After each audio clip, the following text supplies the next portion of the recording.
ये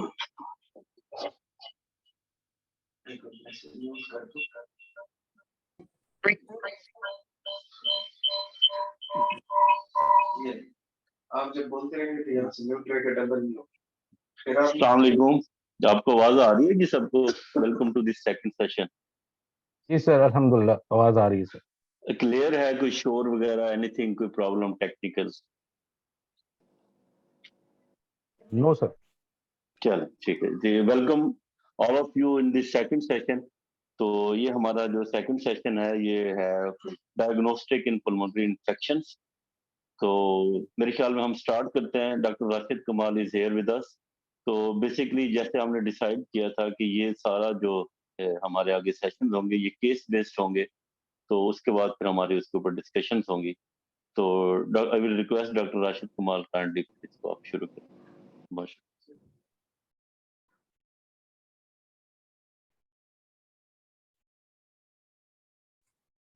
अस्सलाम वालेकुम। अस्सलाम वालेकुम। आवाज आ रही है आपको? जी वालेकुम अस्सलाम। एक मिनट, आसिफ भाई क्या हाल है? सर अल्लाह का शुक्र। फिट है। एक मिनट में जरा इसे कनेक्ट कर लूं, उसके बाद।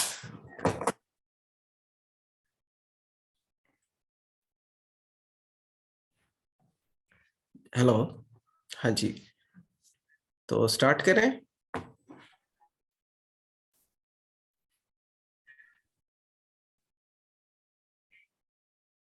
जी सर करें स्टार्ट। एक मिनट में। जी स्टार्ट करें। एयरपॉड्स कनेक्टेड तो है, आवाज नहीं आ रही है।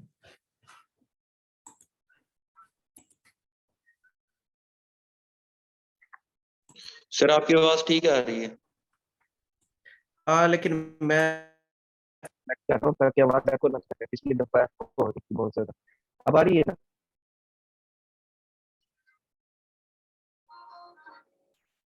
हेलो। चलो बिस्मिल्लाह करते हैं। जी सर आवाज आ रही है लेकिन क्लियर नहीं आ रही अब। अभी क्लियर नहीं आ रही? मतलब ब्रेक है उसमें थोड़ी सी। इसका मतलब है।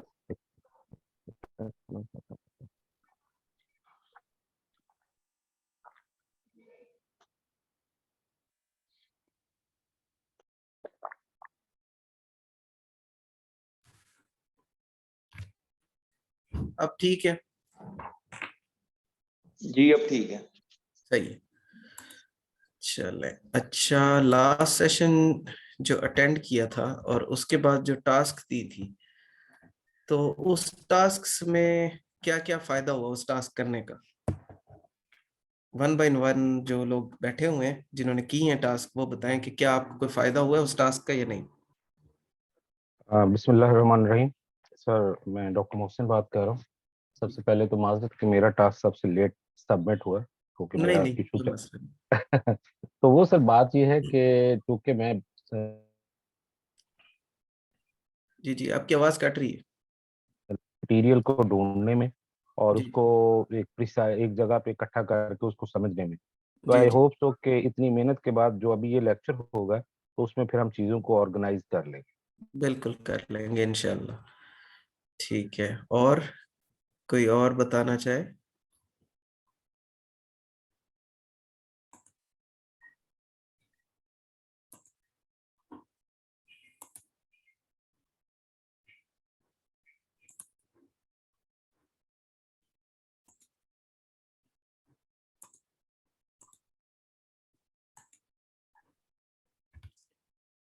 जी, तो स्टार्ट करते हैं diagnostics in pulmonary infections.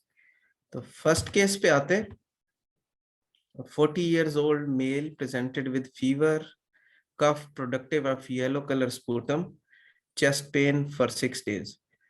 He is known smoker with a history of 20 pack years. He denies any prior illness in the past.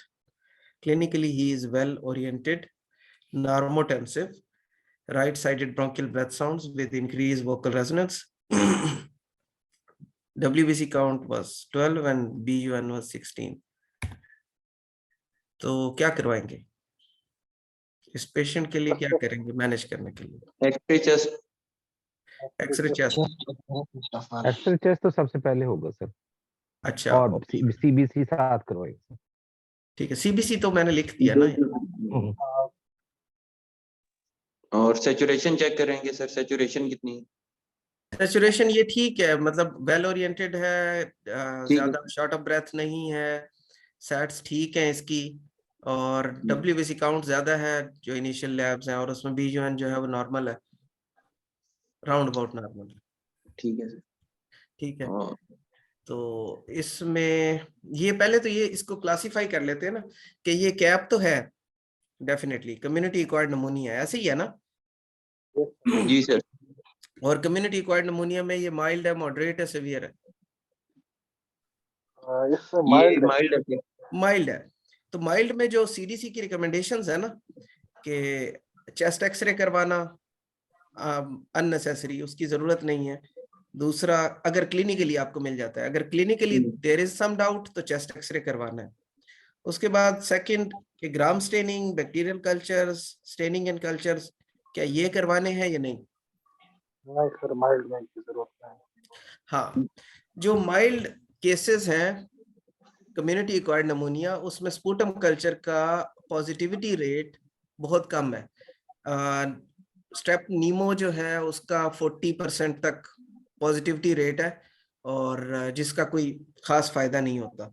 ठीक है, और दूसरी चीज जो आपका सेकंड बग है एच इन्फ्लुएंजी, उसका 7% पॉजिटिविटी रेट होता है स्पूटम पे। ठीक है, तो ऐसी कंडीशन में सीडीसी रिकमेंड नहीं करता कि आप जो है ना कम्युनिटी एक्वायर्ड नमूनिया, जिसमें आपको कोई अमीनो कम्प्रोमाइज्ड कंडीशन नहीं मिल रही, कोई एबनॉर्मल साइंस नहीं मिल रहे, कोई रेड फ्लैग्स नहीं मिल रहे, तो उस पेशेंट में आपने सीधा ही no testing, just prescribe empiric antibiotics for CAP. ठीक है, बिल्कुल ठीक है। ठीक है सर। सही। अरे एक मेरा सवाल है, अगर एक है तो स्टूपिड सा क्वेश्चन। बात ये है कि जब नमूनिया पता चल गया तो उससे पहले हमने ये देखना कि टिपिकल है या एटिपिकल है, जी क्योंकि जी, प्रोडक्टिव कफ है और अगर इंटरस्टिशियल होता तो ड्राई कफ होता है। तो ये मैं चीज पूछना चाहता था कि हाँ, पहले ये देखना है नमूनिया कि जब भी हम ट्रीट करते हैं कम्युनिटी एक्वायर्ड नमूनिया, उसमें टिपिकल एटिपिकल दोनों को ही ट्रीट करते हैं। ठीक है, तो उसमें जो आपके पास रिजीम्स हैं, उसमें अगर आपने फ्लोरोक्विनोलोन्स दे रहे हैं तो अलोन देंगे। अगर आप बीटा लैक्टम्स दे रहे हैं जिसमें सेफेक्सीम है, कोएमॉक्सीक्लेव है, ये अगर दे रहे हैं तो इसके साथ एजिथ्रोमाइसिन जरूर देंगे। ठीक है, तो हम दोनों को ही कवर करते हैं। ठीक है, तो कम्युनिटी एक्वायर्ड नमूनिया में आपको इनको चेक नहीं करना होता। और दूसरी बात यह है कि उनके लिए टेस्टिंग डिफरेंट है। वो हम लास्ट सेशन में भी डिस्कस किया था कि उनके लिए टेस्टिंग है कि लिजोनेला के लिए आपने यूरिनरी एंटीजन देखना है, माइकोप्लाज्मा के लिए एंटीबॉडीज देखनी है।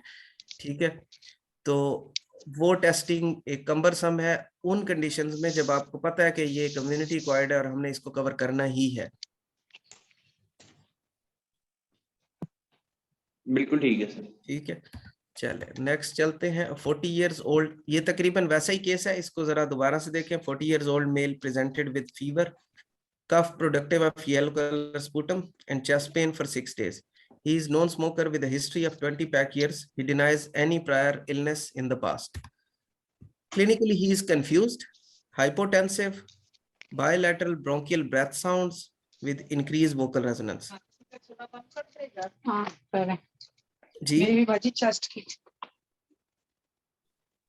जी, आपने कुछ कहा? सर इसको मॉडरेट टू सीवियर नमूनिया में हम डालेंगे। हाँ जी, इसमें सेवियर नमूनिया के कौन कौन से फीचर्स हैं जो कि आपको लग रहे हैं? कंफ्यूजन है, hypotensive हाइपोटेंशन है, कंफ्यूजन है, कंफ्यूज्ड है, सीआरबी है ना, हाइपोटेंसिव। जी और जी बिल्कुल। उसके बाद में CRB. So there is and 65 is not I mean the criteria in this. So confusion है, respiratory rate you did not mention over here. Respiratory rate मैंने नहीं लिखा, लेकिन अगर यही चीजें पूरी देखी जाएं और ठीक है। इसके साथ बीजोएन को देखें, वो So this is severe form. हाँ सिवियर फॉर्म, और इसमें सिवियरिटी क्या, जो नमूनिया सिवियरिटी इंडेक्स है जो अमेरिकन थोरेसिक सोसाइटी का है, उसके अंदर डब्ल्यूबीसी काउंट बहुत इंपॉर्टेंट होता है। अगर 4 से कम है तो दिस इज सिवियर। Yes. ठीक है, दोनों तो स्पेशल इन्वेस्टिगेशन क्या करवाएंगे? Obviously chest obviously chest X ray, ठीक है। Chest X-ray, yes. Next step, Then there is culture, definitely. Bacterial culture for, I mean, blood culture. Blood cultures and What else? Well, we can do multiple things over here. I mean, हाँ हाँ, तो ये last CRPs हैं, LDH हैं, so I mean infection reactivity markers, severity उसकी देखने के लिए, और फिर उसके अलावा और इसमें क्या कर सकते हैं? अच्छा, इसमें जो टॉपिक है ना आज के जो टॉपिक है, this is diagnostics in pulmonary infections, that is diagnostic. वो एंसिलरी टेस्टिंग है, उसमें एबीजीज भी आती हैं, उसमें आपकी सीआरपीज भी आते हैं, प्रोकैल्सिट्रिन लेवल्स भी आते हैं, उसमें सीबीसी भी आता है, यूरिया भी आता है, एलएफटीज भी आते हैं, ठीक है। हिमोलिसिस को देखने के लिए भी आपने देखना है, लेकिन हम स्पेशल टेस्टिंग की बात कर रहे हैं। तो स्पेशल टेस्टिंग में क्या इसमें ग्राम स्टेनिंग और बैक्टीरियल कल्चर्स करवाने हैं स्पूटम पे या नहीं? पहला question. I think we shall do it. हाँ, हम करेंगे इसको। बिल्कुल। तो आईडीएसए का क्राइटेरिया यही है कि सीवियर नमोनिया, ठीक है, जिसको आईसीयू की नीड है, तो आपने before sending to the ICU या in the ICU before giving first dose of antibiotic, आपने स्पूटम सैंपल भिजवाना है फॉर कल्चर्स, ठीक है। एट द सेम टाइम अगर पेशेंट फेब्राइल है तो then bacteria blood cultures as well, ठीक है। और अगर इसमें let's say there is one, you have told if patient is febrile तो फिर हमने करवाना है इसका ब्लड कल्चर। अगर अदरवाइज ब्लड कल्चर नहीं है, ब्लड कल्चर्स वैसे रिकमेंडेड नहीं है नमूनिया में, ठीक है, अनलेस की पेशेंट इज मतलब फेब्राइल है, आउट ऑफ प्रोपोर्शन फेब्राइल है, या जो है आपको लग रहा है कि सेप्टिसीमिया भी साथ है, फिर आपने करवाना है डेफिनेटली। अच्छा सर, मुझे इसमें एक चीज पूछनी थी आपसे, ये जैसे WBC count is low, leucocytopenia, तो ये तो सीवियर इन्फेक्शन को मतलब बिल्कुल सीवियर इन्फेक्शन को शो कर रहा है, तो सीवियर इन्फेक्शन को शो करता है। तो इसमें ब्लड कल्चर अगर नहीं मतलब ना करवाने की इसमें क्या रीजन है? क्या वो नेगेटिव आएगा या फॉल्स नेगेटिव होगा? क्या होगा उसका issue? Blood cultures mostly negative आते हैं ऐसी कंडीशंस में अगर पेशेंट फेब्राइल नहीं है, क्योंकि अगर फीवर स्पाइक्स हो रही हैं, अमीनो कंप्रोमाइज्ड में नहीं, ये सिर्फ अमीनो कॉम्पिटेंट पेशेंट्स की बात कर रहे हैं। यस, अमीनो कॉम्पिटेंट पेशेंट अगर फेब्राइल नहीं है उस टाइम, तो देयर इज नो बैक्टीरियमिक फेज, तो बैक्टीरियमिक फेज नहीं होगा। अगर ब्लड में बैक्टीरिया नहीं है उस टाइम, तो आपको ग्रो भी नहीं करेगा। अगर पेशेंट फेब्राइल है उस टाइम आप लेंगे तो यील्ड बहुत ज्यादा अच्छी आएगी, ठीक है। ग्रेट, ठीक।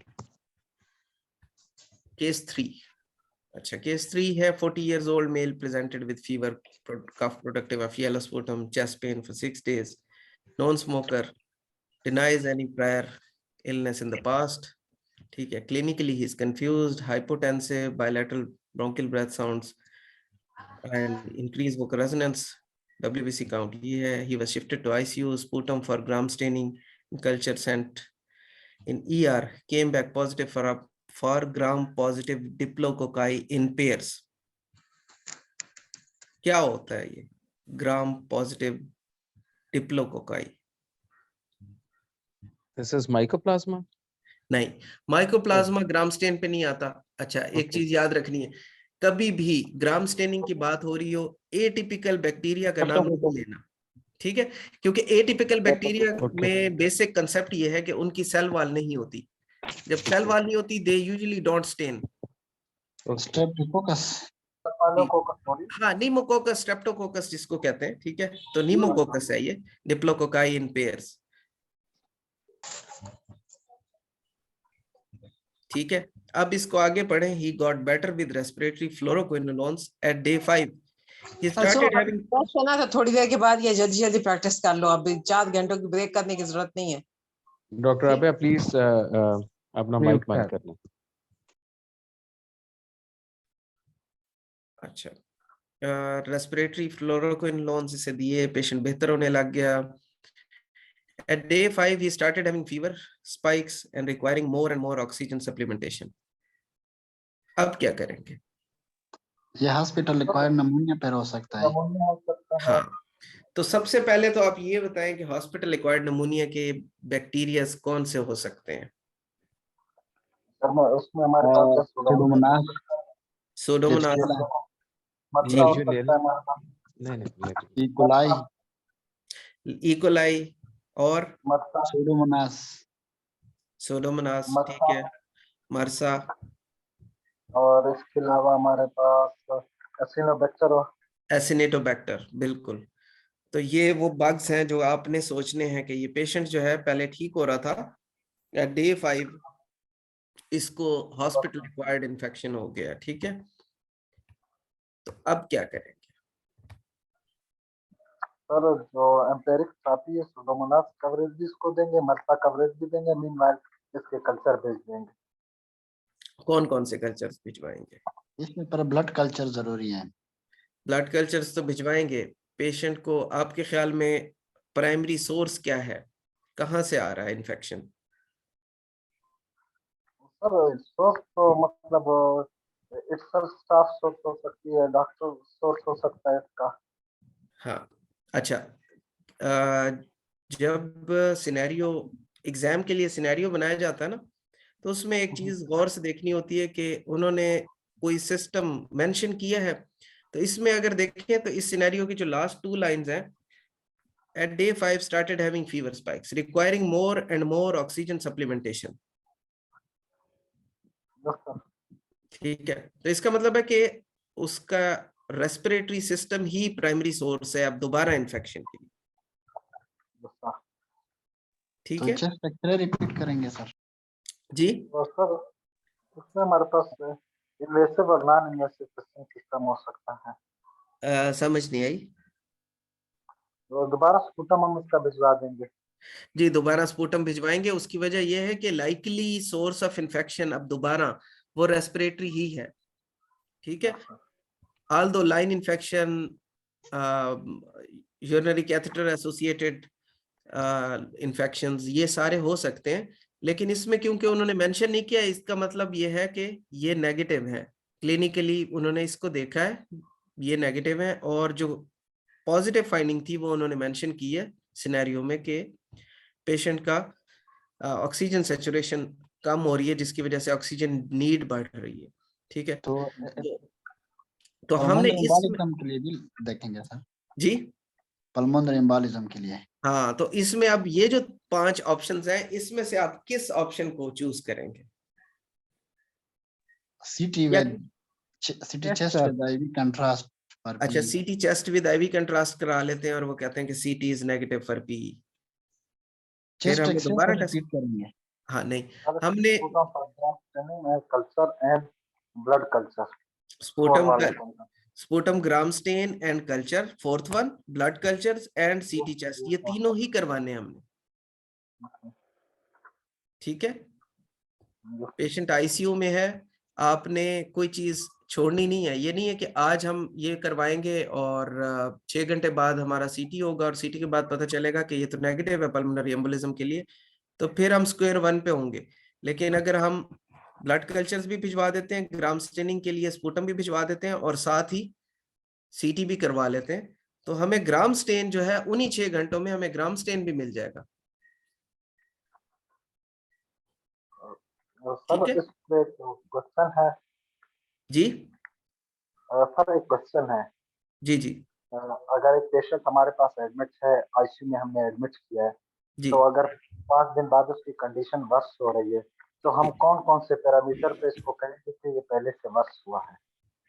पहले से वर्स हुआ है, अगर इंट्यूबेटेड पेशेंट है तो उसकी आपने FiO2 रिक्वायरमेंट और पीक एक्सपिरेटरी प्रेशर पीप जो है, ये दोनों आपने जी।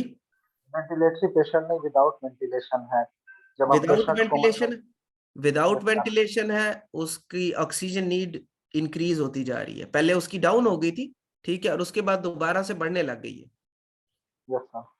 मतलब सर आपने पहले वो 2 लीटर पे था, आप कल देख के गए, आज दोबारा आए राउंड किया तो वो 6 से 8 लीटर पे है, यस सर। ठीक है। सर अब ये एक ऑक्सीजन मतलब पल्टी के साथ भी कम हो सकती है, अगर पेशेंट साथ हार्ट फेलियर डेवलप कर सकता है उसके साथ भी कम हो सकती है, इसके सिवा कोई और पैरामीटर ऐसे हैं जिसमें हम हॉस्पिटल एक्वायर्ड नमूनिया इसको लेबल करेंगे? फीवर अगर अमीनो कॉम्पिटेंट पेशेंट है, फीवर दोबारा रिकर करने लग जाएगा ना, और बेस लाइन्स में आपकी WBC काउंट राइज करना शुरू कर देंगे, ठीक है, आपके इन्फ्लेमेटरी मार्कर्स दोबारा से राइज करना शुरू कर देंगे। सर क्या इन्फ्लेमेटरी मार्कर हमारे पास एक टूल है जिसमें हम ये कह सकते हैं कि इसका राइज होना हमें बता रहा है कि पेशेंट ने हॉस्पिटल रिक्वायर्ड नमूनिया डेवलप किया है? ये इनडायरेक्ट एविडेंस है, आपको ये नहीं बताता कि ये हॉस्पिटल एक्वायर्ड नमूनिया है, आपको क्लिनिकली उसको देखना है कि क्लिनिकली कौन सा सिस्टम उसका वर्स हो रहा है, जी सर। ठीक है। अगर क्लिनिकली उसका रेस्पिरेटरी सिस्टम वर्स हो रहा है, इसका मतलब ये है, और साथ ही फीवर हो रहा है, और उसके साथ पेशेंट का TLC काउंट भी बढ़ रहा है, ठीक है, तो आपका प्राइमरी सोर्स जो है वो पल्मोनरी इन्फेक्शन होगा, यस सर। ठीक है, जो हॉस्पिटल एक्वायर्ड है। इसको अगर दोबारा से पढ़ते हैं तो आप ये देखें कि he got better with respiratory fluoroquinolones,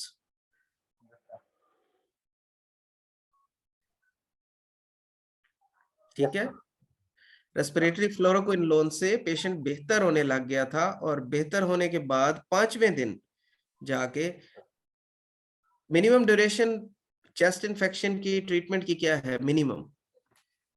sir 5 to 7 days अब देते हैं, हाँ, तो लेकिन मिनिमम 5 डेज होगी ना, तो 5 दिन में तो मेरे ख्याल में निमोकोकस तो खत्म हो जाना चाहिए था, यस सर।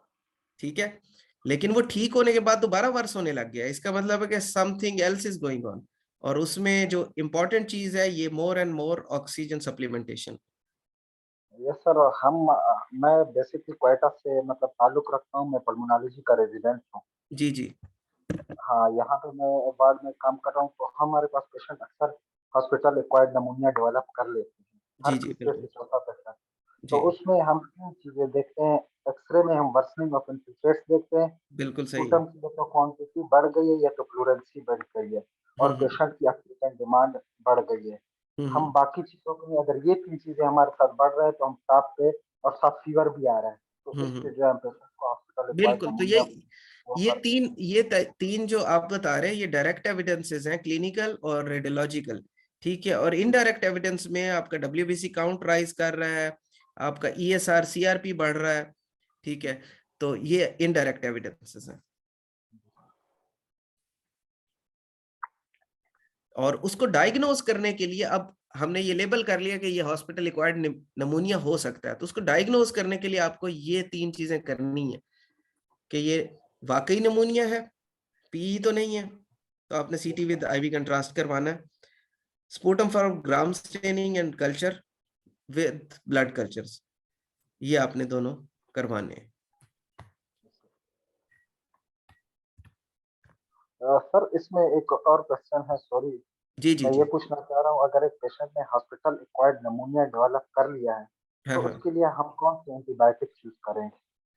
हाँ, ये जो हॉस्पिटल एक्वायर्ड नमूनिया के लिए एंटीबायोटिक्स जब भी डिस्कस करेंगे वो होगा हॉस्पिटल एक्वायर्ड नमूनिया के सेक्शन में, ठीक है, तो उसमें हम पूरी डिटेल में ये डिस्कस करेंगे कि हमने ये जो आपने 5 बग्स बताए हैं, ये 5 बग्स को कैसे कवर करना है, ठीक है, और किस दवाई से कवर करना है, ये हम उसमें कवर करेंगे। इसमें सिर्फ और सिर्फ डायग्नोस्टिक्स है, जो हम डायग्नोस्टिक पॉइंट ऑफ व्यू से अगर कोई भी उसमें कंफ्यूजन है, इसमें जो पढ़ने की चीज है वो ये स्पूटम फॉर ग्राम स्टेनिंग जरूर भेजनी है, खाली कल्चर्स नहीं भेज देने, क्योंकि वो जो लैब है वो सिर्फ कल्चर लगा के छोड़ देगी, तो आपका जो इमीडिएट डिसीजन है वो नहीं आ सकेगा कि आपने क्या करना है इसके लिए, ठीक है। अच्छा, अब 1 मिनट, अब इसमें आगे मैंने क्वेश्चन नहीं बनाया, लेकिन इस क्वेश्चन को गौर से सुनिए। स्पूटम ग्राम स्टेनिंग के लिए गया और ग्राम स्टेन में ग्राम पॉजिटिव कोकाई इन क्लस्टर्स आए, क्लस्टर है तो ये स्टेफिलोकोकस ऑरियस हमारे पास। हाँ, तो स्टेफ ऑरियस को आपने कवर करना, ठीक है। इसमें अगर इसी में आए ग्राम नेगेटिव रॉड्स, तो वो कौन कौन से हो सकते हैं? अब सुडोमोनास हम टॉप पे रखेंगे इसमें। सुडोमोनास और कुलाई, इकोलाई और क्लिप्सिला, क्लैप्शियला और एंटेरोबैक्टीरिया, एसिनेटोबैक्टर, एसिनेटोबैक्टर। ठीक है, अच्छा ये 4 हो गए। अब इसी में ही थोड़ा सा हम चेंज कर देते हैं कि लैब कहती है कि अगले दिन जो ग्रोथ आई है, अभी हमने फाइनल नहीं की, लेकिन ग्रोथ है लैक्टोज फर्मेंटर। ठीक है, तो इन 4 में से कौन से 2 बग्स हो सकते हैं? इकोलाई लैक्टोज को फर्मेंट करता है। इकोलाई और क्लेब्सियला जो है वो लैक्टोज फर्मेंटर है। ठीक है, तो आपको इजीली पता चलेगा, आप सूडोमोनास का कवर देने की जरूरत नहीं है। ठीक है, अगर वो कहते हैं this is non lactose fermenter, ठीक है, तो उसमें सूडोमोनास और एसिनिटोबैक्टर Acinetobacter। इन दोनों को कवर करना है। तो अब आपने सूडोमोनल कवरेज जरूर देनी है। ठीक है, नेक्स्ट केस पे चले।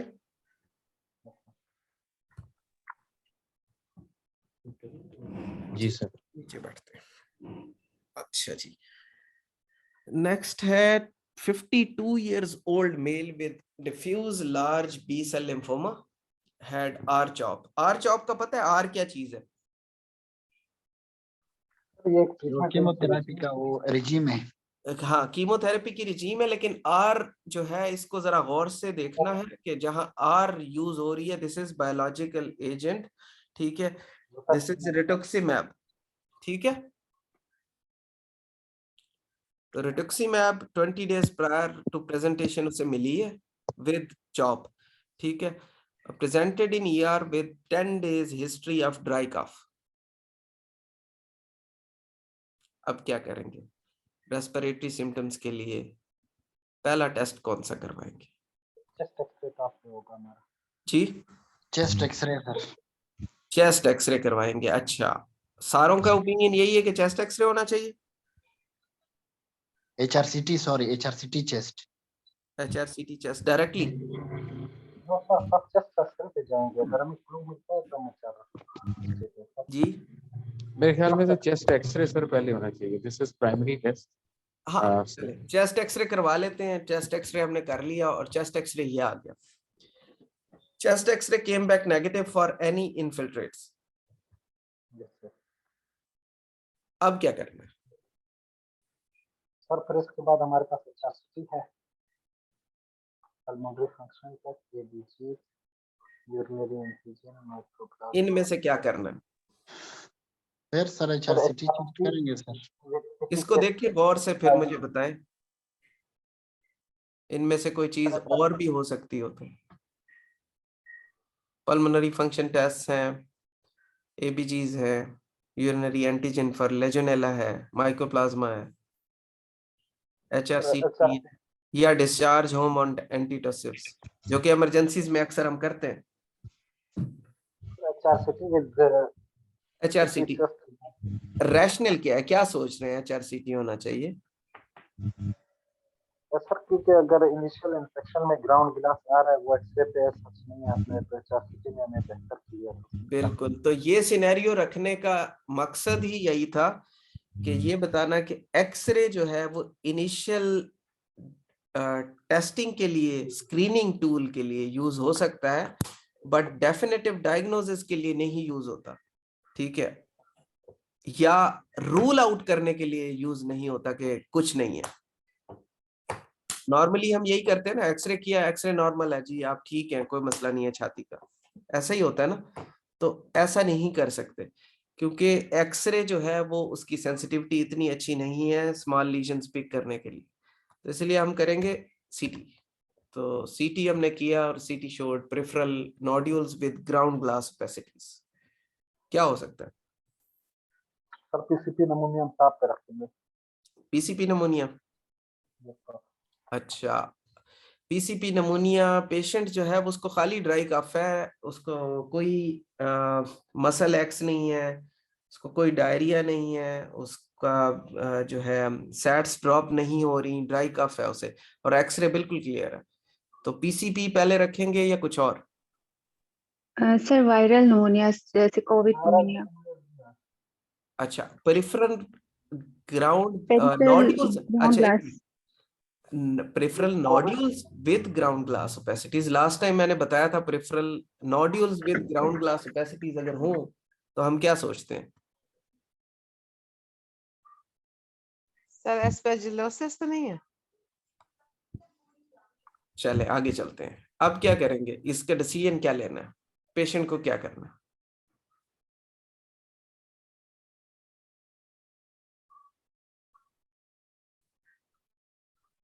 सब थर्ड वाला ऑप्शन है। थर्ड लास्ट ऑप्शन है, वाला सर, लास्ट वाला सर। एडमिट करना है, बेसलाइन सेंड करनी है और पल्मोनोलॉजी को कंसल्ट करना है। ठीक है, सही। क्यों करना है पर एडमिट क्यों करना है? सर क्योंकि एक्सरे पे हमें फाइंडिंग्स मिल रही हैं और पेशेंट ऑलरेडी इम्यूनो कॉम्प्रोमाइज है। हाँ, पेशेंट क्योंकि अमीनो कम्प्रोमाइज्ड है, इस पेशेंट को घर नहीं भेजा जा सकता। ठीक है, इसीलिए इसे एडमिट करना है, इसकी बेसलाइन भिजवानी है और पल्मोनोलॉजी को कंसल्ट करना है फॉर, इनमें से क्या करना है? Bronchoscopy and bronchial biopsy. Bronchoscopy bronchoalveolar lavage करेंगे सर इसका, और send beta D glucan and galactomannan. Sir अच्छा, ब्रोंकोस्कोपी और ब्रोंकोअल्वेओलर रिवाज सेकंड नंबर पे हमारे पास। सेकंड नंबर का। अच्छा, थर्ड का क्या फायदा है, थर्ड करवा सकते हैं? ये सब थर्ड भी करा सकते हैं, patient immuno compromise fungal marker कर सकते हैं। उसका फायदा क्या होगा हमें थर्ड का? थर्ड का ये फायदा होगा, जरूर आउट हो जाएगा। अच्छा, अब इसको समझने की जरूरत है। लास्ट टाइम हमने ये दोनों वर्ड सुने थे, बीटा डी ग्लूकैन, ग्लैक्टोमेनिन इन सीरम, ऐसे ही था ना? ग्लैक्टोमेनिन किस कंडीशन में रेज होगा? फंगल में, फंगल में, कौन से फंगल? एस्परजिलोसिस में। एस्परजिलोसिस में। तो ये स्पेसिफिकली एस्परजिलोसिस का मार्कर है, ठीक है। और बीटा डी ग्लूकैन कब रेज होगा?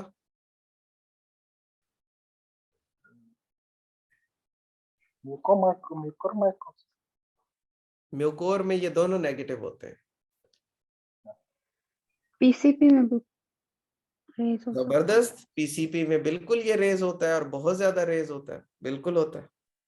ठीक है, और ये नॉन स्पेसिफिक है, ये किसी भी फंगल इन्फेक्शन में रेज हो सकता है जिसमें यीस्ट सबसे कॉमन है। ठीक है, लेकिन किसी भी फंगल इन्फेक्शन में रेज हो सकता है। आपकी जो पिपरसलिन टैजोबैक्टम अगर दे रहे हैं पेशेंट को, तब भी ये रेज हो सकता है। ठीक है, तो फाल्सली रेज भी हो सकता है। इनका फायदा क्या होगा अगर हम सीरम में करवा लेते हैं और हमें ये पता चलता है कि ब्रोंकोअल्वेओलर लेवाज पे फंगल, हमें कंफर्म हो जाता है कि फंगल हाइफी है, सेप्टेटेड है। हम तो लेवाज का भी ग्लैक्टोमिनान कर सकते हैं। लेवाज का ग्लैक्टोमेनिन भी बिल्कुल करते होते हैं, ठीक है, वो जिस लेबोरेटरी में उसकी कैलिब्रेशन हुई हो।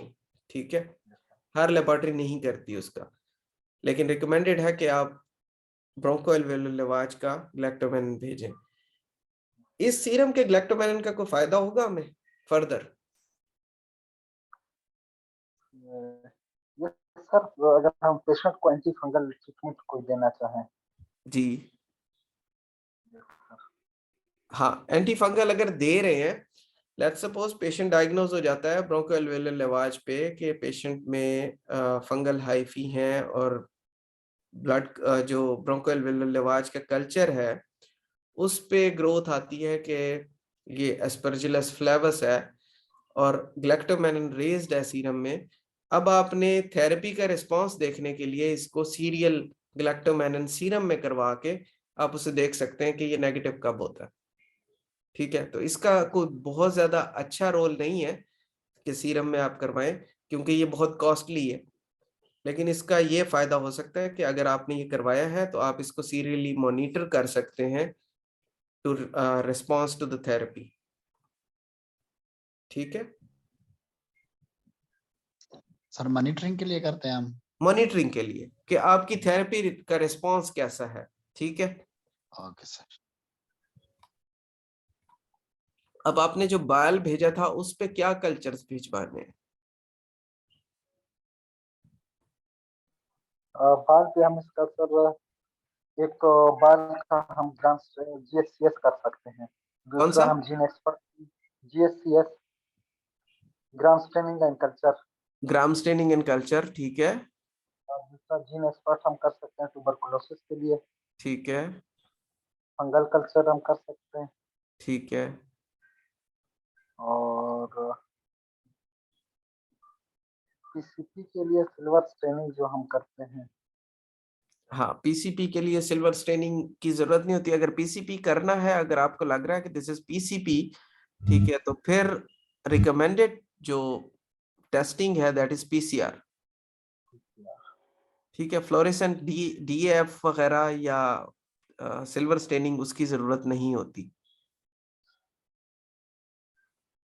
तो अब रिकमेंडेड ये है कि आप पीसीआर करवाएं इसका। ठीक है,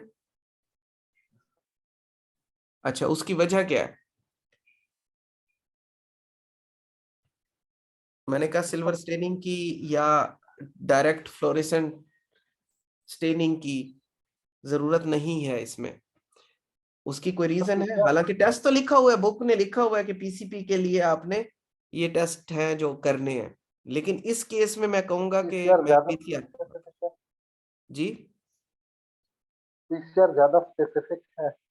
पीसीआर ज्यादा सेंसिटिव है, ज्यादा स्पेसिफिक है, ठीक है, बिल्कुल सही है, लेकिन स्टेनिंग भी तो सिर्फ उसी को स्टेन करेगा ना। जब डायरेक्ट फ्लोरेसेंट एंटीबॉडीज आप उसके ऊपर लगाएंगे तो उसी की अपनी एंटीबॉडीज उस पर लगेंगी, तो डेफिनेटली वो भी स्पेसिफिक होगा। फिर मैं क्यों कह रहा हूं कि ये पीसीआर ज्यादा सेंसिटिव है? No idea. हाँ, उसमें इंपॉर्टेंट चीज ये है कि जो भी अमीनो कॉम्प्रोमाइज या कीमोथेरेपी रिसीव कर रहे होते हैं पेशेंट्स, उन पेशेंट में स्टेनिंग मोस्टली नेगेटिव हो जाती है in the presence of active infection. Good point sir. ठीक है, तो इस वजह से बेस्ट ये है कि आप जब भी भेजें तो पीसीआर भेजें। अच्छा, इस पेशेंट में क्या ये 6 के 6 सारे टेस्ट भिजवाने हैं या कोई और इनमें से कोई टेस्ट आपने कम करना है? मेलिग्नेंट की जरूरत नहीं है सर। जबरदस्त, बिल्कुल मैलिग्नेंट की जरूरत नहीं है। पेशेंट कीमोथेरेपी पे है, हमें पता है कि वो उसको diffuse large B cell lymphoma है, तो इसीलिए इसकी अभी जरूरत नहीं है, तो मैलिग्नेंट सेल साइटोलॉजी करवाने की जरूरत नहीं है इस कंडीशन में। ठीक है, next 80 years old lady presented with no known comorbidities, presented with sore throat, feverish feeling and myalgias for 7 days followed by shortness of breath for 2 days. She was cyanosed, drowsy at presentation, requiring 6 liters of oxygen supplementation, maintaining 90% SATs. Her respiratory rate was 38 per minute. Her chest exam revealed clear bases with bilateral bronchi. Lab shows WBC count of 6.5. 6,500. ABGs showed pH 7.1, PCO 252 and PO 240 on ambient air. पढ़ लिया?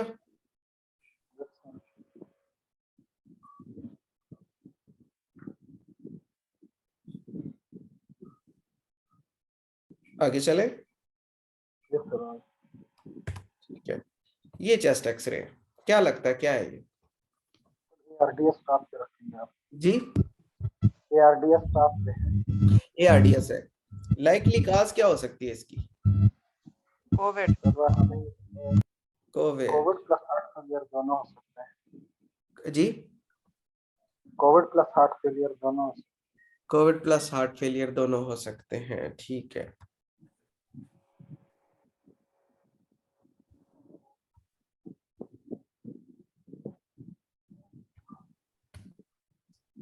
तो इनमें से आप क्या choose करेंगे? Viral pneumonia. Tuberculosis. Miliary tuberculosis भी? No sir. No. हाँ, वायरल और जी, पल्मोनरी एडिमा या metastatic carcinoma of the lung.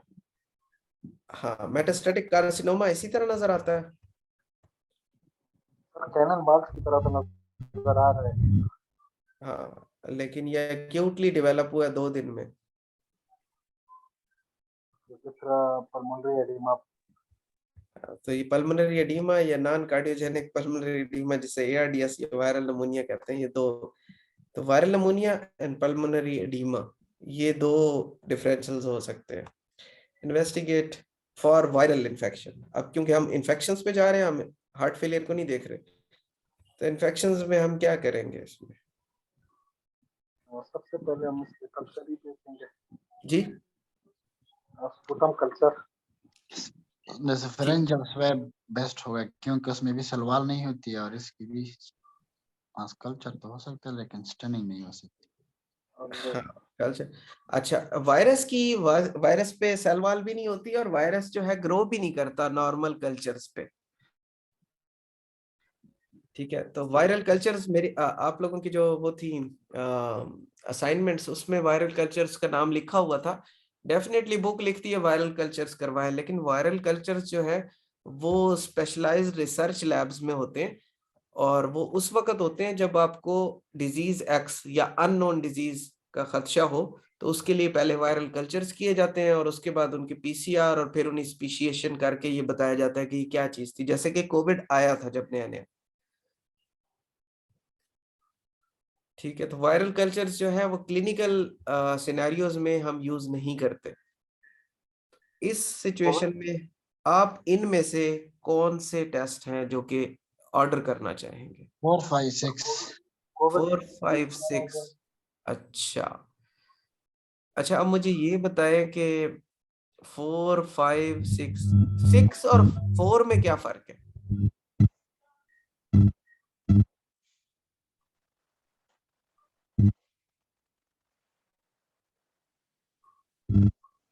Sir 7 करेंगे। नहीं नहीं, 6 और 4 इन दोनों में क्या डिफरेंस है, या ये एक ही चीज है या ये डिफरेंट है? सब टाइप है इन्फ्लुएंजा की H1N1। इन्फ्लुएंजा की टाइप है, इसीलिए H1N1 के लिए स्पेसिफिकली नहीं भेजा जाता। ठीक है, उसमें और दूसरा ये है कि ये H1N1 जो है ये सीरोटाइपिंग से पता चलता है, आपको पीसीआर पे नहीं पता चलेगा, तो इन्फ्लुएंजा पीसीआर भिजवाना, simple. And sir, this H1N1 is avian flu? जी बिल्कुल। Okay. तो अच्छा, अब इसमें इन्फ्लुएंजा पीसीआर है, कोविड पीसीआर है और मल्टीप्लेक्स पीसीआर है। अब इनमें से क्या भिजवाना चाहेंगे? और मल्टीप्लेक्स पीसीआर क्या होता है? सर इसमें सारे वायरल पीसीआर होते हैं मल्टीप्लेक्स में। हाँ, मल्टीप्लेक्स में सारे वायरल पीसीआर होते हैं, ठीक है। उसका बेनिफिट क्या होगा हमें अगर हम ये करवाते हैं? तो उस पर बाकी नहीं करिए, सर एक में सारी चीजें आ जाएंगी सर। सारी चीजें आ जाएगी, लेकिन कॉस्ट कितनी पड़ेगी? कॉस्ट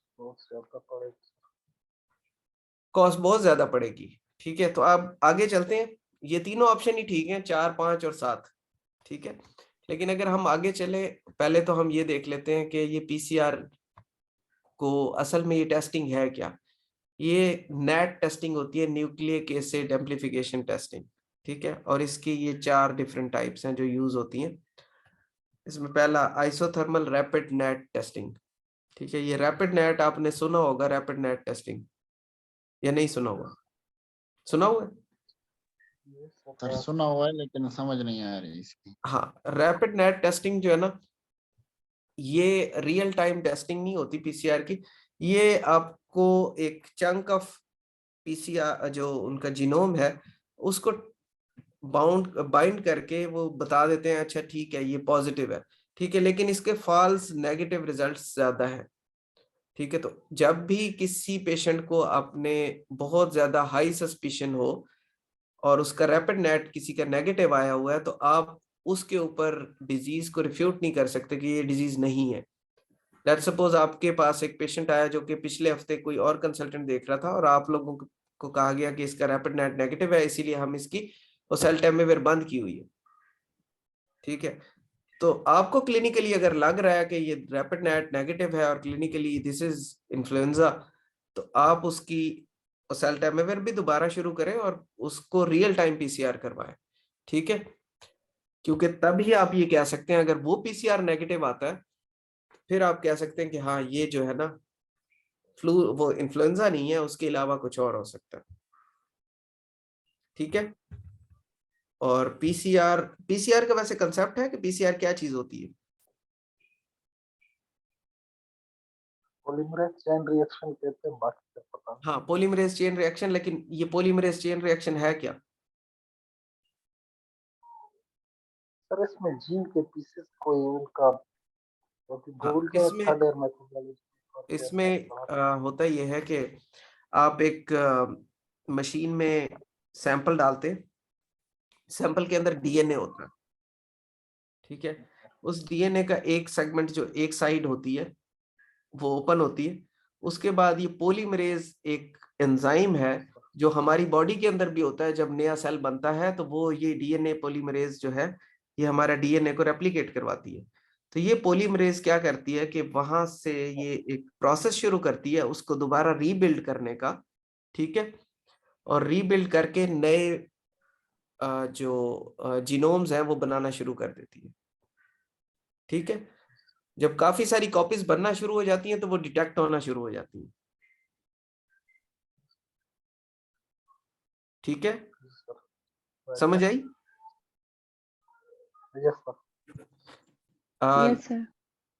डीएनए का स्ट्रक्चर तो पता है ना, एक जी, दो double डबल strand। हेलिक्स है या सिंगल हेलिक्स है, सिंगल स्ट्रैंडेड है या डबल स्ट्रैंडेड है। सिंगल है या डबल है, आप एक साइड लेंगे, ठीक है, और उसके ऊपर जो आपकी न्यूक्लियोटाइड्स हैं वो अटैच होते जाएंगे पीसीआर रिएक्शन के थ्रू, ठीक है। तो एक और चेन बन जाएगी उसी की, फिर उसके ऊपर फिर और एक्टिवेट होते जाएंगे और काफी सारा जीनोम बनता जाएगा, ठीक है। अगर वहां डीएनए मौजूद ही नहीं है तो पॉलीमरेज चेन रिएक्शन स्टार्ट ही नहीं होगा, तो डिटेक्ट ही नहीं होगा।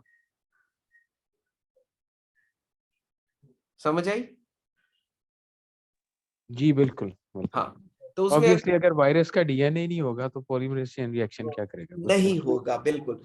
तो वो अगर अब सिंपल पीसीआर जो हम करते हैं, this is qualitative PCR. Qualitative ये क्वांटिटी नहीं बताता, ये बताता है कि डीएनए मौजूद था इस सैंपल के अंदर, ठीक है।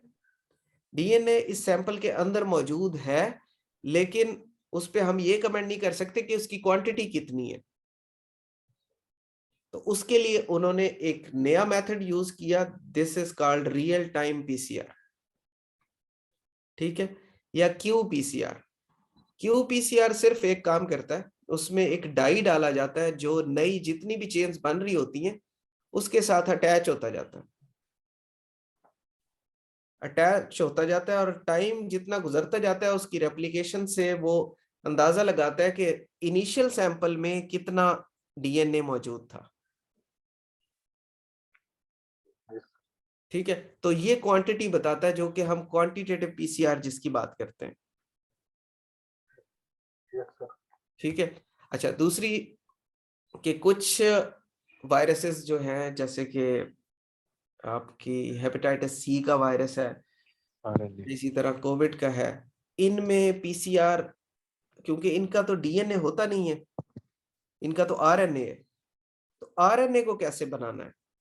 आरटीपीसीआर से। हाँ, तो उसमें रिवर्स ट्रांसक्रिप्टेज यूज होती है, ठीक है। जो पहले आरएनए से डीएनए बनाती है वो डीएनए सी डीएनए कहलाता है। सी डीएनए वो फिर फर्दर रेप्लिकेट होता है और हमें पता चलता है कि ये पॉजिटिव है या नेगेटिव है, ठीक है। तो इससे कंफ्यूज नहीं होना कि दोनों ही आरटीपीसीआर लिखे होते हैं कुछ जगहों पे। तो आपने ये देखना है कि एब्रीविएशन में तो आरटी लिखा हुआ है, ये है क्या? ये क्वांटिटेटिव पीसीआर की बात कर रहे हैं या रिवर्स ट्रांसक्रिप्टेज की बात कर रहे हैं?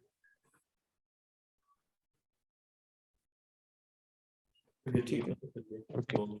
अगर ये पता चल जाए कि आपका वायरस कौन सा डिटेक्ट हो रहा है, तो फिर आपको ये पता होगा कि ये डीएनए वायरस है या आरएनए वायरस है। फिर आप ये बता सकते हैं कि रियल टाइम पीसीआर है, इसमें क्वांटिटी बताई हुई है, ये क्यूपीसीआर है, ठीक है। और जिसमें क्वांटिटी नहीं बताई हुई और वैसे ही उन्होंने बताया और आपको एक वो बताया है कि ये वाला वायरस पॉजिटिव है, जैसे कि कोविड पॉजिटिव है, तो आपको ये पता होगा कि ये आरटीपीसीआर के थ्रू होगा, ठीक है। अच्छा, अब इसमें ये वायरसेस हैं जो मल्टीप्लेक्स पीसीआर में डिटेक्ट होते हैं, जो हम ऑप्शन 7 की बात कर रहे थे, influenza A, influenza B, parainfluenza viruses, RSV, human metapneumo viruses, corona viruses, adeno, rhino entero and boca virus. अब मुझे ये बताएं कि इसका हमें कोई फायदा होना था अगर हम ये करवाते हैं? कास्ट इशू हो सकती है सर। कॉस्ट बहुत ज्यादा हो जाती है, लेकिन एक चीज है कि इसमें से कौन कौन से हैं जो ट्रीटेबल है, जिनके लिए हमारे पास इन्फ्लुएंजा ट्रीटेबल है, और जी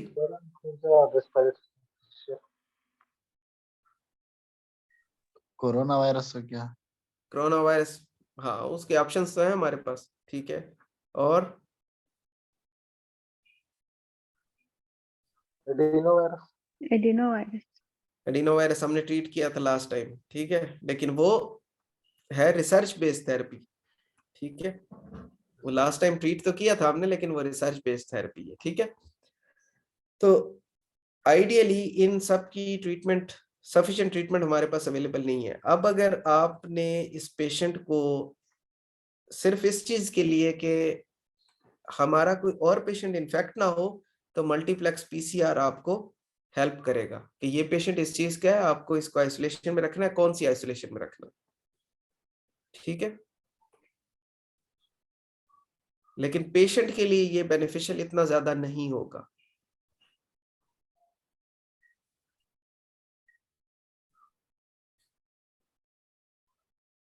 समझ आई? जी जी सर। नेक्स्ट चलते हैं, case 6। 46-year-old diabetic lady with bronchial asthma presented in pulmonology clinic with cough, occasional sputum, and evening fevers for the past 2 months. She complains of weight loss of about 10 pounds in 2 months. Her chest exam revealed right-sided cavitary lesions in right upper lobe, and she had history of pulmonary TB treated 30 years ago. हाँ जी, तो क्या है अब इसे? Pulmonary aspergilloma हो सकता है, और रीइंफेक्शन, रीट्यूबरकुलोसिस हो सकता है दोबारा ट्यूबरकुलोसिस हो सकता है। तो आप इनमें से क्या करवाना चाहेंगे? सर इनमें से ब्रोंकोलर लेवाज, इसको स्पुटम कर लें। इसको यहाँ देखें, ओकेजनल स्पुटम तो है, ठीक है। तो क्या आप स्पुटम भेज सकते हैं या ब्रोंकोअल्वेलर लेवाज करवा सकते हैं? स्पुटम आइग्रा फॉर क्या यस करता है? स्पुटम, आइग्रा हम स्पुटम लेटेंट क्या कर ट्यूबरकुलोसिस को डायग्नोस करने के लिए एंड आइग्रा बॉल क्या करता है? ये किस लिए यूज होता है? सर ये लेटेंट ट्यूबरकुलोसिस के लिए लेटेंट ट्यूबरकुलोसिस के लिए। क्या इस पेशेंट के लिए हेल्पफुल हो सकता है आइग्रा? नहीं। ना सर इसके लिए तो नहीं याद इसके लिए हेल्पफुल नहीं होगा, ठीक है। तो हमने स्पुटम या bronchoalveolar lavage, depending on the situation, कि अगर पेशेंट को इंड्यूस्ड स्पुटम आप करवा सकते हैं तो इंड्यूस्ड स्पुटम भिजवा दें या ब्रोंको एल्वियोलर लेवाज कर लें, ठीक है। ये करके आपने अब इस पे इनमें से कौन से टेस्ट भिजवाने हैं और क्यों भिजवाने हैं?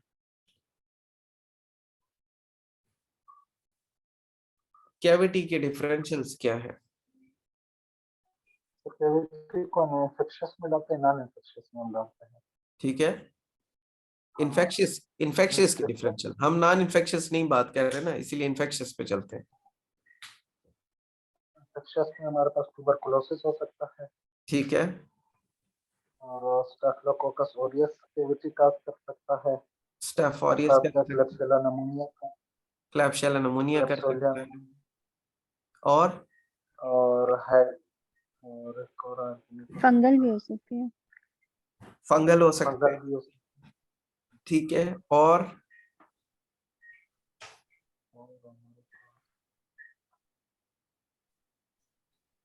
चले, ठीक है, आगे जाके देखते हैं कि और क्या हो सकते हैं, वो अब मैं बताता हूँ।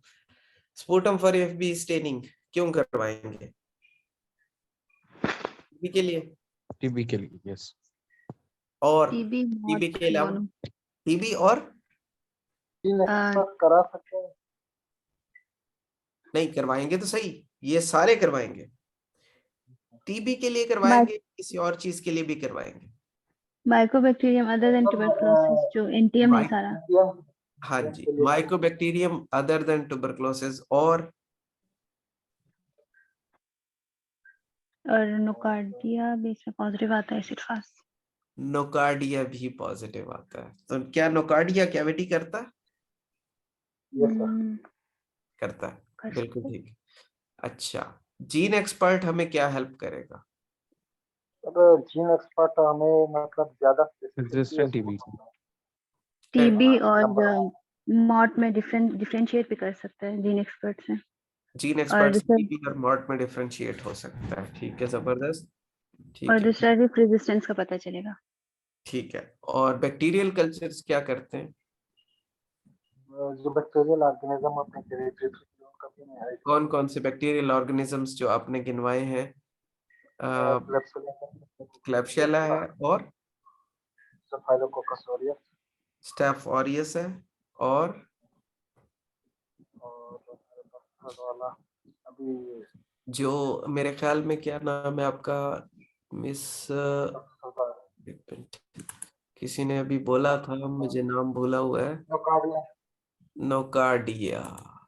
तो नोकार्डिया बैक्टीरियल कल्चर्स पे ग्रो करता है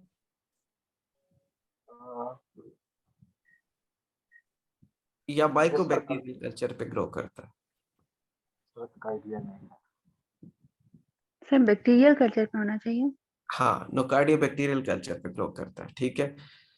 sputum for FB mycobacterial cultures, ये जीन एक्सपर्ट के साथ स्टेनिंग के साथ ये क्यों भिजवाते होते हैं?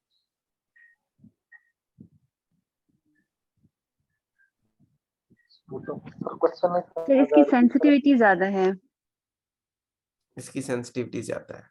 और जीन एक्सपर्ट भी भेजा हुआ है, एएफबी भी भेजा हुआ है। और सर दूसरा उसमें आपको पता चलेगा कि कौन सा टाइप ऑफ बैक्टीरिया कौन सा है, और रेजिस्टेंस का भी पता चल मतलब सेंसिटिविटी का पता चलेगा।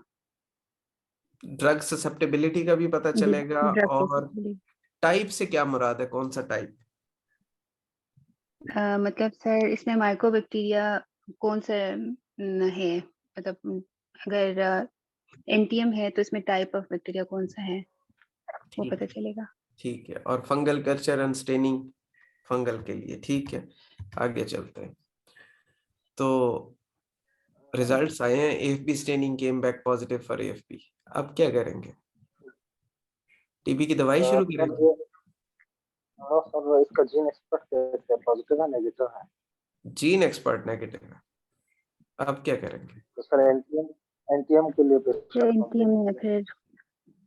अच्छा, एनटीएम में कौन सा एनटीएम है जो पेशेंट को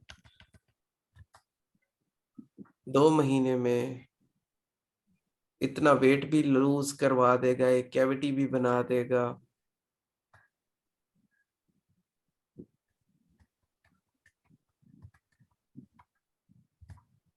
है कोई जहन में?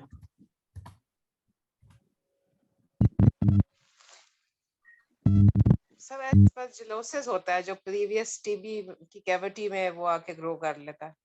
हाँ, एस्परजिलोसिस, बिल्कुल एस्परजिलोसिस हो सकता है, लेकिन अभी यहाँ ना एएफबी स्टेन पॉजिटिव आया हुआ है। ठीक है, एएफबी स्टेनिंग पॉजिटिव है और जीन एक्सपर्ट नेगेटिव है। मॉक्स का सोचेंगे Mycobacterium other than tuberculosis. Mycobacterium other than tuberculosis की मैं बात कर रहा हूँ कि आपको कौन सा बैक्टीरिया ऐसा लगता है जो कि 2 महीने के अंदर पेशेंट का 10 किलो वजन भी कम करवा दिया है उसने, और पेशेंट जो है वो उसमें कैविटी भी डेवलप हो गई है। तो कौन सा है जो कि टीबी की तरह ही सर एग्रेसिव जो हो? फास्ट ग्रोइंग होते हैं। हाँ, चलो जबरदस्त, हम एक स्टेप आगे चले गए। तो फास्ट ग्रोइंग में कौन कौन सा है, जो सबसे कॉमन है वो कौन सा है? सर एब्सेसिस एंगुस। एब्सेसेस। अच्छा, ठीक है, चले आगे चलते हैं। तो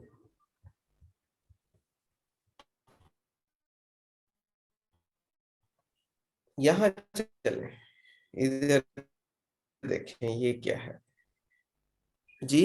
नोकार्डिया। कॉम्प्लेक्स जो है। अच्छा, इन चारों में से सिर्फ नोकार्डिया हो सकता है या कुछ और भी हो सकता है? फिर second Mycobacterium other than tuberculosis भी हो सकता है, नोकार्डिया भी हो सकता है। एक्टिनो क्यों नहीं हो सकता? सर उसमें ब्रांचिंग फ्रेगमेंट होते हैं। जी सॉरी उसमें AFP स्टेनिंग पॉजिटिव नहीं होगी। हाँ वो बिल्कुल AFP स्टेन पॉजिटिव नहीं होगा। ठीक है, तो after 5 days a culture grow gram positive weakly acid fast beaded branching rods। क्या तो फिर नोकार्डिया। नोकार्डिया है। ठीक है जी जी जी नोकार्डिया और सर एक्टिनोमाइकोसिस भी ब्रांचिंग फ्रेगमेंट बनाता है। कौन सा? जी जी बताइए। उसके भी ब्रांचिंग फ्रेगमेंट बनते हैं। मुझे आवाज नहीं आ रही बिल्कुल। मैंने कहा सर उसमें भी ब्रांचिंग फ्रेगमेंट बनते हैं जो एक्टिनोमाइकोसिस है हमारे पास। बिल्कुल एक्टिनोमाइकोसिस भी ब्रांचिंग रॉड्स होते हैं, लेकिन इसमें जो खास बात थी वो क्या है कि वीकली एसिड फास्ट। ठीक है, वीकली एसिड फास्ट नोकार्डिया होगा और एसिड फास्ट नहीं होगा जो, ठीक है, negative acid fast with branching rods वो एक्टिनो होगा। ठीक है,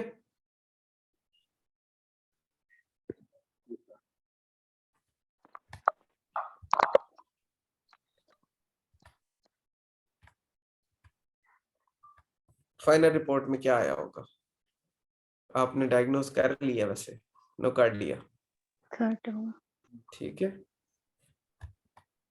case 7 ji 29 years old male with non-Hodgkin lymphoma। इसको भी सेकंड साइकिल ऑफ R-CHOP लगी है around 2 weeks ago। Now presented with productive cough of yellow sputum for past 10 days। He has received empiric anti-tuberculous therapy for presumptive lymph node TB in 2007। His interferon gamma release assay before starting chemotherapy was negative। On examination, he is having right-sided bronchial breathing and his CT chest as shown। चलें CT chest देखें। ये समझ लिया इसमें क्या क्या चीजें हुई हैं इसकी अभी तक?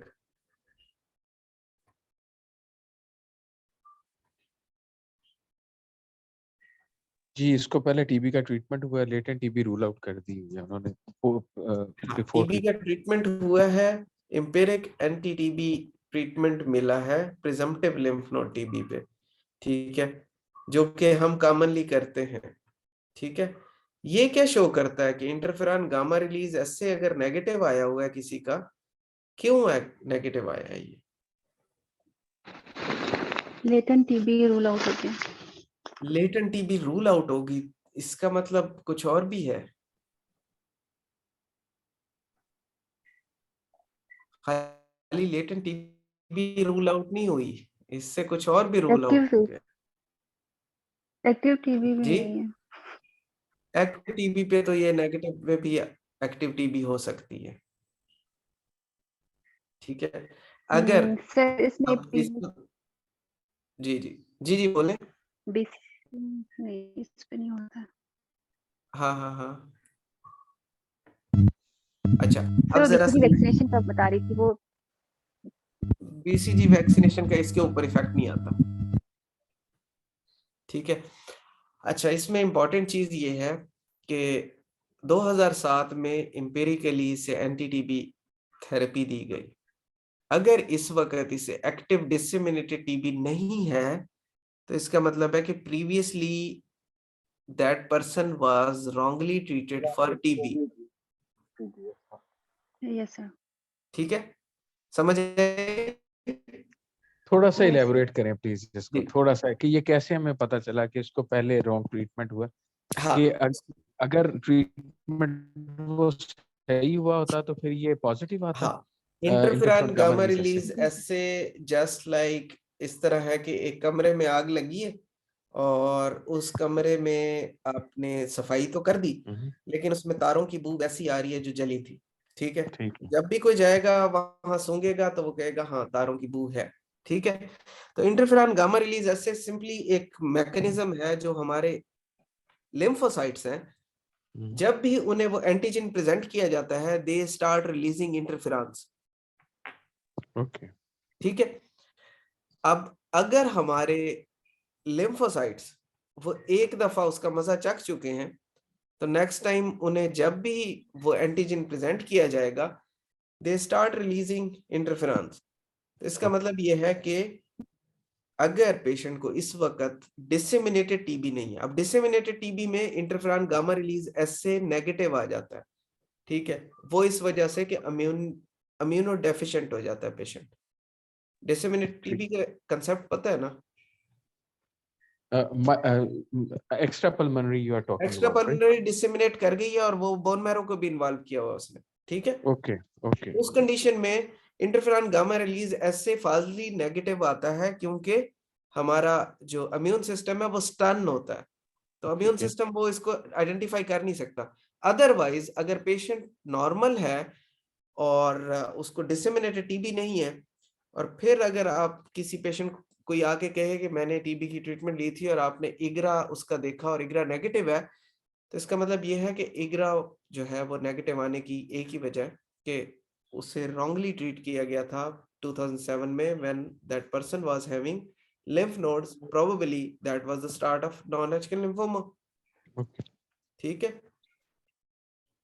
अच्छा, on Okay, that's examination he is having right sided bronchial breathing and chest CT. CT अब देखते हैं CT में क्या है, क्या नजर आ रहा है, ये डॉक्टर मसूद इलेबोरेट करेंगे कि क्या नजर आता है इस कैविटीज हमें नजर आ रही है, बायलेटरल है, लेफ्ट साइड पे कि राइट साइड पे? बायलैटरल सर थिन वाल सिस्टिक कैविटीज हमें नजर आ रही है। बायलैटरल कैविटीज हैं, बिल्कुल ठीक है। और कुछ है इसमें जो कोई खास चीज हो? और प्रोमिनेंट यहाँ पे मसूद साहब आप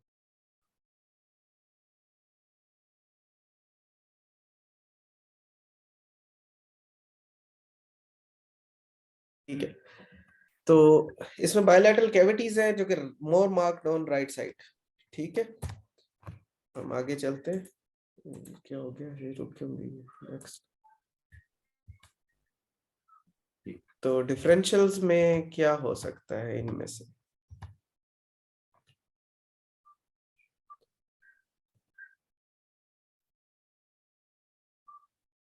जी,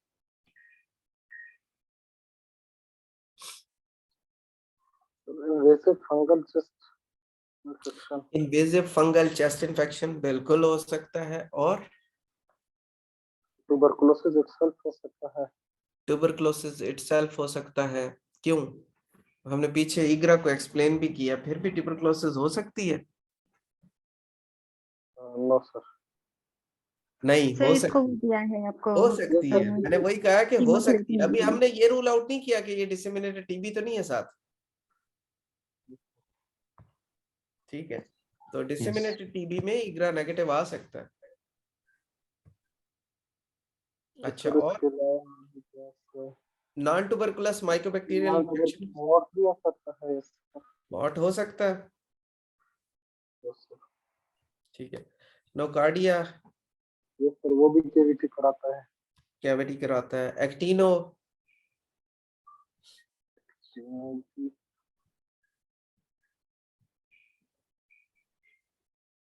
हो सकता है। पॉसिबिलिटीज तो सबकी आ रही है। जी, सारी चीजें पॉसिबल है इस पेशेंट में। टीबी भी हो सकती है, इन्वेसिव फंगल चेस्ट इन्फेक्शन भी हो सकता है, नॉन ट्यूबरकुलस माइकोबैक्टीरिया भी हो सकता है, नोकार्डिया, स्ट्रॉइडीज, actino and MDR XDR TB भी पॉसिबिलिटी है, ठीक है। तो स्पूटम पे ये सारी चीजें भिजवाएंगे या नहीं?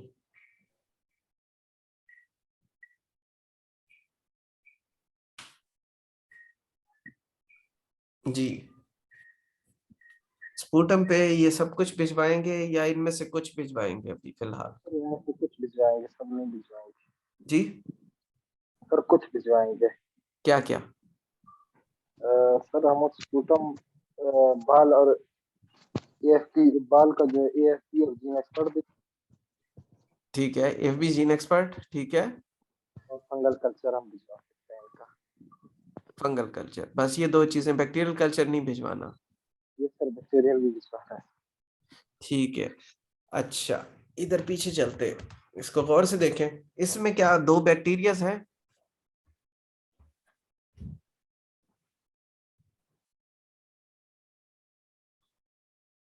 इस डिफरेंशियल्स में बैक्टीरियाज हैं?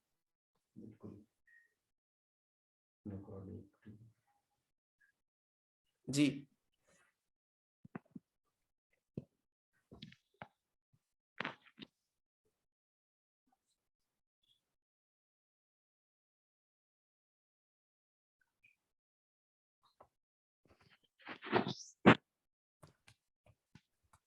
इस डिफरेंशियल में बैक्टीरिया मौजूद है या नहीं है?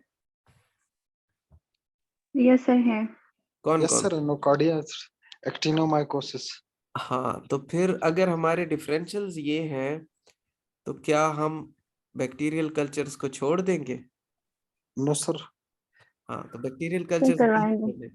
अच्छा, ये बार बार यही चीजें लिखी हुई आती हैं हर स्लाइड में, ठीक है, और हम कहते हैं कि ये भिजवाना है, ये नहीं भिजवाना। इसकी वजह ये है कि इस पे एम्फेसिस, मेरा जो एम्फेसिस है वो ये है कि जो बैल का कल्चर होता है ना, बैल एक प्रीशियस सैंपल है, पेशेंट को आपने एक प्रोसीजर से गुजारा है और उसके बाद आप कल्चर्स भिजवा रहे हैं, और आप अगर पार्शियल कल्चर्स भिजवा देते हैं जो कि बाद में नेगेटिव आ जाते हैं, ठीक है, तो आपके पास फिर दोबारा सैंपल नहीं होगा। इसीलिए कभी भी जब भी कल्चर्स भिजवाएं, इस तरह के प्रीशियस सैंपल पे कोशिश करें कि सारे कल्चर्स जाने चाहिए। रिकॉर्डेड आता है लेकिन फिर देर में आता है, फिर वो असाइनमेंट भी दे देते हैं, उसका टाइम कम पड़ जाता है। अभी 11 बजे तक चलेगा, 8:30 से 11 तक 2.5 घंटे की क्लास होती है। डॉक्टर साहब ये वो अपने बंद कर लें माइक।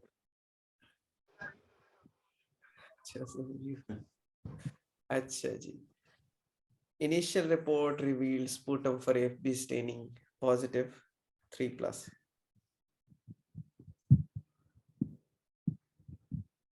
हाँ जी, क्या करेंगे? सर जीन एक्सपर्ट क्या? नो सर, जीन एक्सपर्ट हम देखेंगे, नेगेटिव है पॉजिटिव है? जीन एक्सपर्ट नेगेटिव है। अब क्या करें? सर अब कल्चर, अच्छा, बाल के कल्चर का वेट चलते कर। हैं। हाँ, कल्चर। अब पहले तो मुझे ये बताएं कि जीन एक्सपर्ट करता क्या है, किस चीज को डिटेक्ट करता है और क्या क्या देखता है?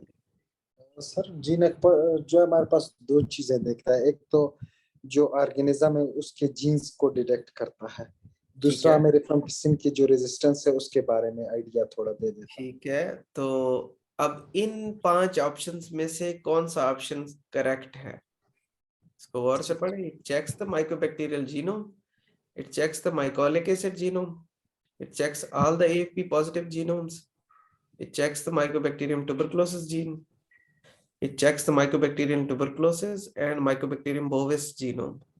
सर फोर्थ वन पे। फोर्थ? Yes sir. अच्छा, ठीक है, तो ये कंसेप्ट यहां से सही करना है कि it checks the mycobacterium tuberculosis and mycobacterium bovis genome, ठीक है, तो ये दोनों को डिटेक्ट करता है सर। ठीक है, तो ये याद रखना है, ये दोनों को डिटेक्ट करता है और रेजिस्टेंस बताता है दोनों में, ठीक है। हाँ, राइट सर। तो microbiology alert received after 2 weeks, initial growth showed mycobacterium other than bacteria grow करेगा।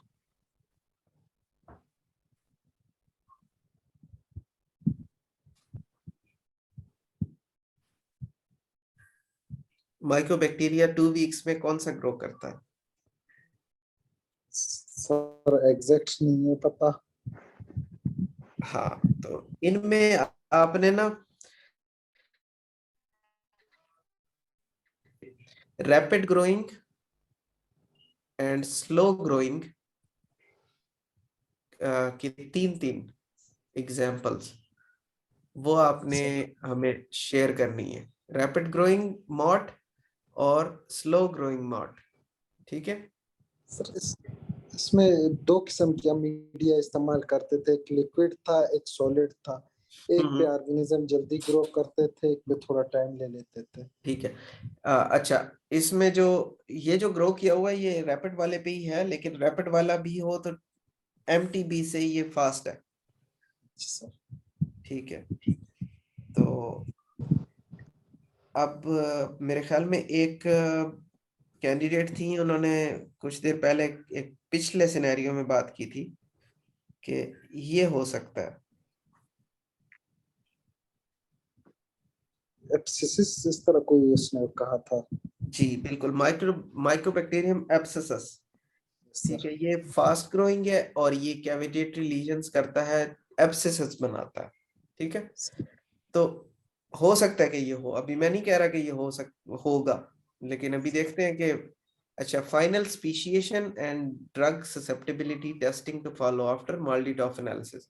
अच्छा, आपको जो इसकी रिपोर्ट आती है ना, ये 3 स्टेप में आती है। आपने कभी देखा हो टीबी की कल्चर की रिपोर्ट, पहले में AFB स्टेनिंग आती है। खान की रिपोर्ट देखी? Yes sir.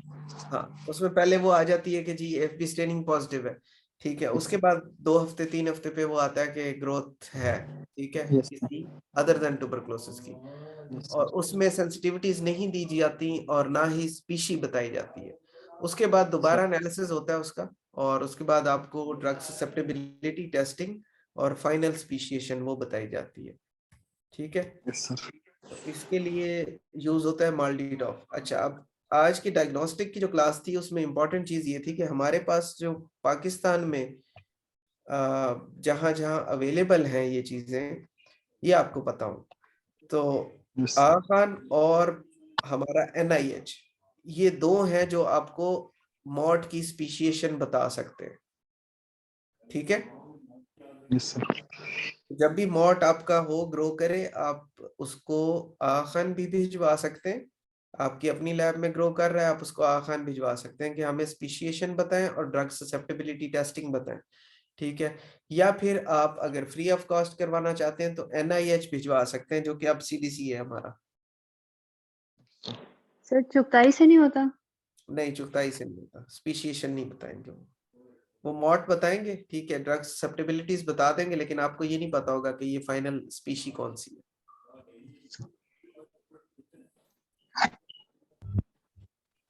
ठीक है।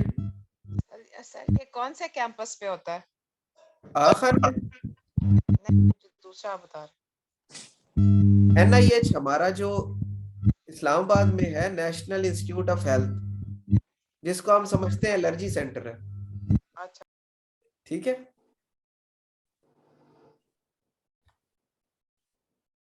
अच्छा, तो final culture report showed mycobacterium abscessus sensitive to clarithromycin, imipenem, amikacin, ठीक है। अगले केस पे चलें या इसमें कुछ पूछना है?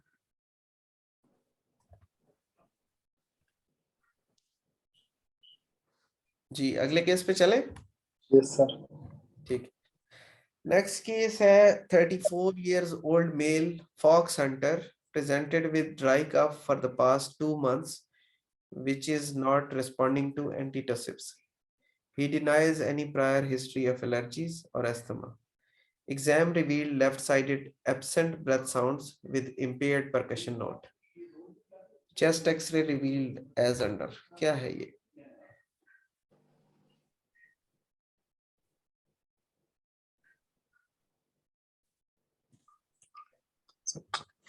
ये राइट साइड पे ओपेसिटी आ रही है जिसने मिड जोन और अपर जोन दोनों को इन्वॉल्व किया हुआ है। दोनों को इन्वॉल्व किया हुआ है, तो क्या हो सकता है ये? सर अक्यूट हिस्ट्री है, कोई सिस्ट हो सकता है, हाइड्रेटेड सिस्ट। अक्यूट तो 2 months की हिस्ट्री है। कोई हाइड्रेटेड सिस्ट हो सकता है, और यस सर, कोई मास लीजन हो सकती है। मास लीजन हो सकती है। तो फिर हम क्या करेंगे इससे? अगला नेक्स्ट स्टेप क्या है, हमें क्या करना चाहिए? City chest with contrast. सीटी चेस्ट विद कंट्रास्ट, हमने ये करवा लिया सीटी। अब Yes, sir. बताएं क्या है ये? सर हाइड्रेटेड सिस्ट ही ज्यादा हमें फेवर कर रहा है। बिल्कुल हाइड्रेटेड सिस्ट है, ठीक है। तो अब इसका क्या करना है हमने?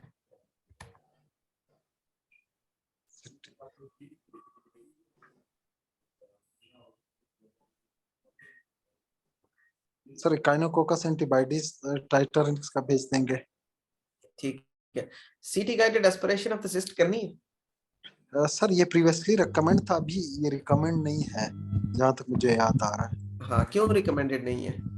सर इससे हम जो बाकी जो ऑर्गन्स है मतलब प्लूरा को साथ कंटामिनेट कर देंगे, इन्फेक्शन को स्प्रेड कर देते हैं। इन्फेक्शन स्प्रेड भी कर देते हैं और पेशेंट एनाफिलेक्टिक शॉक में भी जा सकता है। Yes sir, yes sir. ठीक है। अच्छा, एमआरआई चेस्ट क्या करेगी, उसका कोई फायदा है हमें? नो सर, जब एक चीज का पता ही चल गया तो फर्दर। हाँ ठीक है। अल्ट्रासाउंड चेस्ट को फायदा देगा? उस टाइम हमें फायदा देता जब हम इसको मतलब वो करना चाहते थे, एस्पायरेट अगर करना चाहते थे। एस्पिरेट करना चाहते हैं, ठीक है। तो एमआरआई चेस्ट इस सिचुएशन में फायदा तब देगा जब आपको कंफ्यूजन हो कि ये cyst whether it is any malignant cyst और हाइड्रेटेड सिस्ट। ठीक है, तो फिर एमआरआई चेस्ट का फायदा है। अल्ट्रासाउंड चेस्ट जो है वो एस्पिरेशन में रिक्वायर्ड होती है या इनिशियल डायग्नोस्टिक टेस्ट के लिए यूज हो सकती है। लेट्स सपोज हम यहाँ सर जी, एमआरआई कैसे डिफरेंशिएट करेंगे? एमआरआई अगर आपको एक सिस्ट मिल रही है, ठीक है, और सीटी पे आपको ये लग रहा है कि दिस इज सिस्ट, लेकिन आप उस पे कमेंट नहीं कर पा रहे कि whether it is hydrated cyst या जो है ये कोई मैलिग्नेंट सिस्ट है, तो फिर आपको एमआरआई उसमें फायदा दे सकता है टू डिफरेंशिएट कि ये हाइड्रेटेड है या नहीं है। ठीक है, क्योंकि सर उसमें मतलब डॉटर फीचर्स सिस्ट क्या होंगे उसमें? जी, क्या फीचर्स होंगे? उसमें आपको डॉटर सिस्ट और सेप्टेशन इजीली नजर आ जाती हैं, अगर इसमें नहीं नजर आए तो। ठीक है, और आइडियली इस सिचुएशन में इकाइनोकोकल एंटीबॉडीज ही होनी चाहिए। अच्छा, अब पीछे हमने 8 सिनेरियोज डिस्कस की हैं, इनमें से आपको किस में कंफ्यूजन थी? सर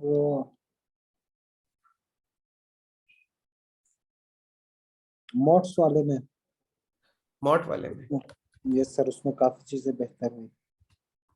नहीं, बेहतर है या अभी उसको और सीखना है? सर इसमें मोड्स का क्राइटेरिया क्या है हमारे पास? Criteria for diagnosis? Diagnosis. Diagnostic criteria, in fact MOTT का डायग्नोस्टिक क्राइटेरिया कोई नहीं है।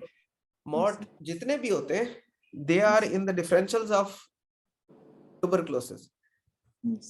ठीक है, तो कोई भी पेशेंट अगर ट्यूबरकुलोसिस के फीचर्स के साथ आ सकता है, वो मॉट के साथ भी आ सकता है। मॉट अमीनो कॉम्पिटेंट में भी आ सकते हैं, ठीक है, स्लाइटली अमीनो कॉम्प्रोमाइज्ड में भी, और अमीनो कॉम्प्रोमाइज्ड में तो हमें मॉट साथ सोचना ही होता है। ठीक है, सर ज्यादातर जो अंडरलाइंग अगर लंग डिजीज या क्रोनिक लंग डिजीज उनमें जी, ज्यादा चांसेस। उनमें ज्यादा चांसेस हैं, वही मैं कह रहा हूँ, पार्शियली अमीनो कॉम्प्रोमाइज जो होते हैं, ठीक है, जी। वो लोग भी एट रिस्क होते हैं। लेकिन जो अमीनो कॉम्प्रोमाइज्ड है, इस केस में अगर देखें कि ये नॉन हॉजकिन लिम्फोमा का पेशेंट है और इसको आर चॉप लगी है, ठीक है, तो इस वजह से इसमें मॉट को सस्पेक्ट करना उसी तरह ही है जैसे आप टीबी को सस्पेक्ट करेंगे, equally.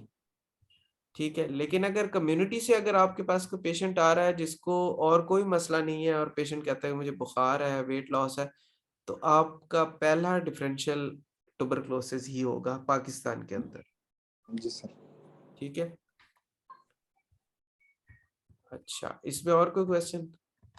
No sir, thank you sir. अच्छा, अब हम चलते हैं इससे पिछले वाला सिनेरियो। अच्छा, ये जो जितने भी केसेस हैं ये रियल टाइम केसेस थे, ठीक है। लास्ट टाइम जो केसेस थे वो उनमें से कुछ केसेस ओरिजिनल केसेस नहीं थे, ठीक है, वो मेड अप केसेस थे। इस दफा जो केसेस थे ये सारे ओरिजिनल केसेस थे, ठीक है, और ये मेरे अपने केसेस ही थे तकरीबन।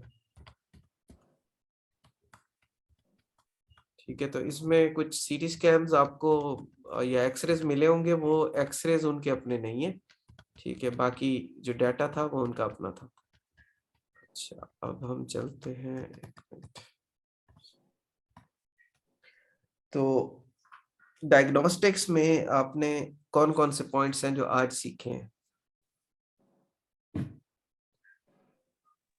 Starting from cap and hospital acquired infection, तो इसमें आप देखने की कौन सी चीजें आपसे क्लियर हुई है, कोई रिफ्लेक्ट कर देंगे तो सिनेरियोस के ऊपर।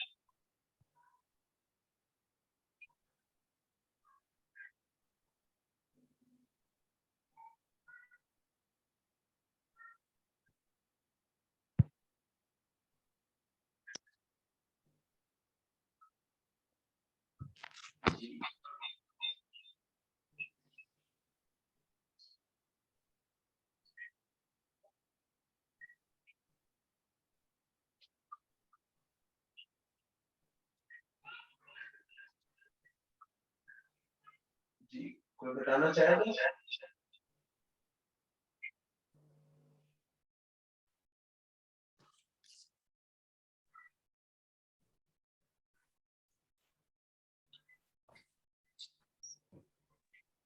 सरदार, डॉक्टर सरदार, आप कुछ बताना चाहेंगे? सर उधर से म्यूट करना पड़ेगा। सर इसमें आज के लेक्चर में काफी चीजें मतलब हमें पता चली हैं।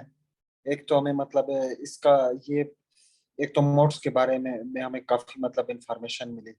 ठीक है, इसके अलावा जो था फर्स्ट में जो हमने एक सिनेरियो डिस्कस किया था जिसमें पेशेंट को पहले कैप था, फिर हेप के बारे में थोड़ा आइडिया हुआ। ठीक है, जी सर। ठीक है। डायग्नोस्टिक्स में कोई चेंज जो कि नेक्स्ट टाइम आप वो नहीं करेंगे कि ये हमने करना है? सर इसमें ये है कि मतलब जो भी डिजीज हो उसका मतलब साथ हम क्राइटेरिया मतलब मेंशन करते जाएं। जैसे है का केस आता है उसमें आईसीयू में हमें कौन सा क्राइटेरिया अप्लाई करना होता है, तो ये अगर थोड़ा ऐड हो जाए। अच्छा, मतलब ये चाह रहे हैं कि जो डायग्नोस्टिक क्राइटेरियाज और मैनेजमेंट क्राइटेरियाज क्या हाँ, है? जो मतलब क्राइटेरियाज बेड साइड हाँ, पे हम अप्लाई करते हैं। हाँ, उसको उसको अगर आप वो देखें ना, हमारे पास जो स्केड्यूल है जी सर। उसको गौर से देखें तो हमारे स्केड्यूल में हमारा जो नेक्स्ट लेक्चर है वो वायरल निमोनियाज पे है। ठीक जी है, सर। तो हम वायरल निमोनियाज पूरी तरह से डिस्कस करेंगे, उसके साथ पैरासिटिक निमोनियाज है। ठीक है, जी सर। सेकंड उसमें, और फिर नेक्स्ट में बैक्टीरियल निमोनियाज हैं जिसमें बैक्टीरियल निमोनियाज के साथ हैप और वैप भी जी मौजूद सर। है। ठीक है, इसमें हम पूरी मैनेजमेंट देखेंगे। अभी सिर्फ डायग्नोस्टिक्स में जो हमें इश्यूज आते हैं कि हम जी सर। टेस्ट कम भेजते हैं या हम रॉन्ग टेस्ट एडवाइस करते हैं जिसकी वजह से ये रिजल्ट्स नहीं आते, हमें मिलते नहीं है। ठीक है, जी सर। या हम ये करते हैं कि अच्छा मुझे सस्पिशन सिर्फ इस चीज की है तो मैं सिर्फ ये वाला टेस्ट भेज देता हूँ, उससे पहले हम एक स्ट्रॉन्ग डिफरेंशियल्स नहीं बनाते। ठीक है, जी जिसकी सर। वजह से पेशेंट उस इंस्टेंस में जब आपके पास आया और आपने टेस्ट भिजवाए हैं वो अनडायग्नोज्ड रहता है, फिर जी आपको सर। दोबारा से उसकी टेस्टिंग करनी पड़ती है जो पेशेंट के लिए भी कमरसम होती है। और पेशेंट क्योंकि ये एक्सपेक्ट कर रहा होता है कि नेक्स्ट विजिट पे जब वो आएगा तो आप जी उसे डायग्नोसिस बताएंगे और उसे ट्रीटमेंट ऑफर करेंगे, यस जो सर। कि मिस हो जाता है। तो इसीलिए राइट सर। जब भी आप भेजें आप एक पहले थॉरो डिफरेंशियल्स बनाएं। ठीक है, अब अगर इसमें भी देखें तो जितने भी हमने केसेस बनाए हैं सिवाय कैप वाले में, तो कैप वाले क्योंकि स्ट्रेट फॉरवर्ड केसेस थे, बाकी सारों में हमने डिफरेंशियल्स पहले रखे हैं कि ये राइट डिफरेंशियल्स हो सकते हैं और इन डिफरेंशियल्स के अकॉर्डिंगली हमने उनकी टेस्टिंग करनी है। तो डिफरेंशियल्स पहले रखेंगे और उसके बाद उनकी टेस्टिंग उसी हिसाब से, जैसे कि लास्ट सिनेरियो में था कि बैक्टीरियाज भी हमारे डिफरेंशियल्स में थे, तो हमारे बैक्टीरियल कल्चर्स भिजवाना जरूरी है। अगर हम बैक्टीरियाज को ऑल टुगेदर आउट कर देते कि ये नहीं हो सकते क्लिनिकली, तो अगर क्लिनिकली राइट सर। से आउट कर दें तो इसका मतलब ये है कि अब आप सेफली वही भिजवा सकते हैं जो आपको लग रहा है। लेकिन अदरवाइज अगर आप क्लिनिकली उसे रूल आउट नहीं कर सकते, रेडियोलॉजिकली रूल आउट नहीं कर सकते, तो फिर आपको वो टेस्टिंग भिजवानी है जो आपके डिफरेंशियल्स हैं, ताकि right at end as early as possible patient diagnose हो और उससे अप्रोप्रिएट थेरेपी मिले, ना कि उसे हम एम्पिरिक थेरेपी देते रहे। Right sir.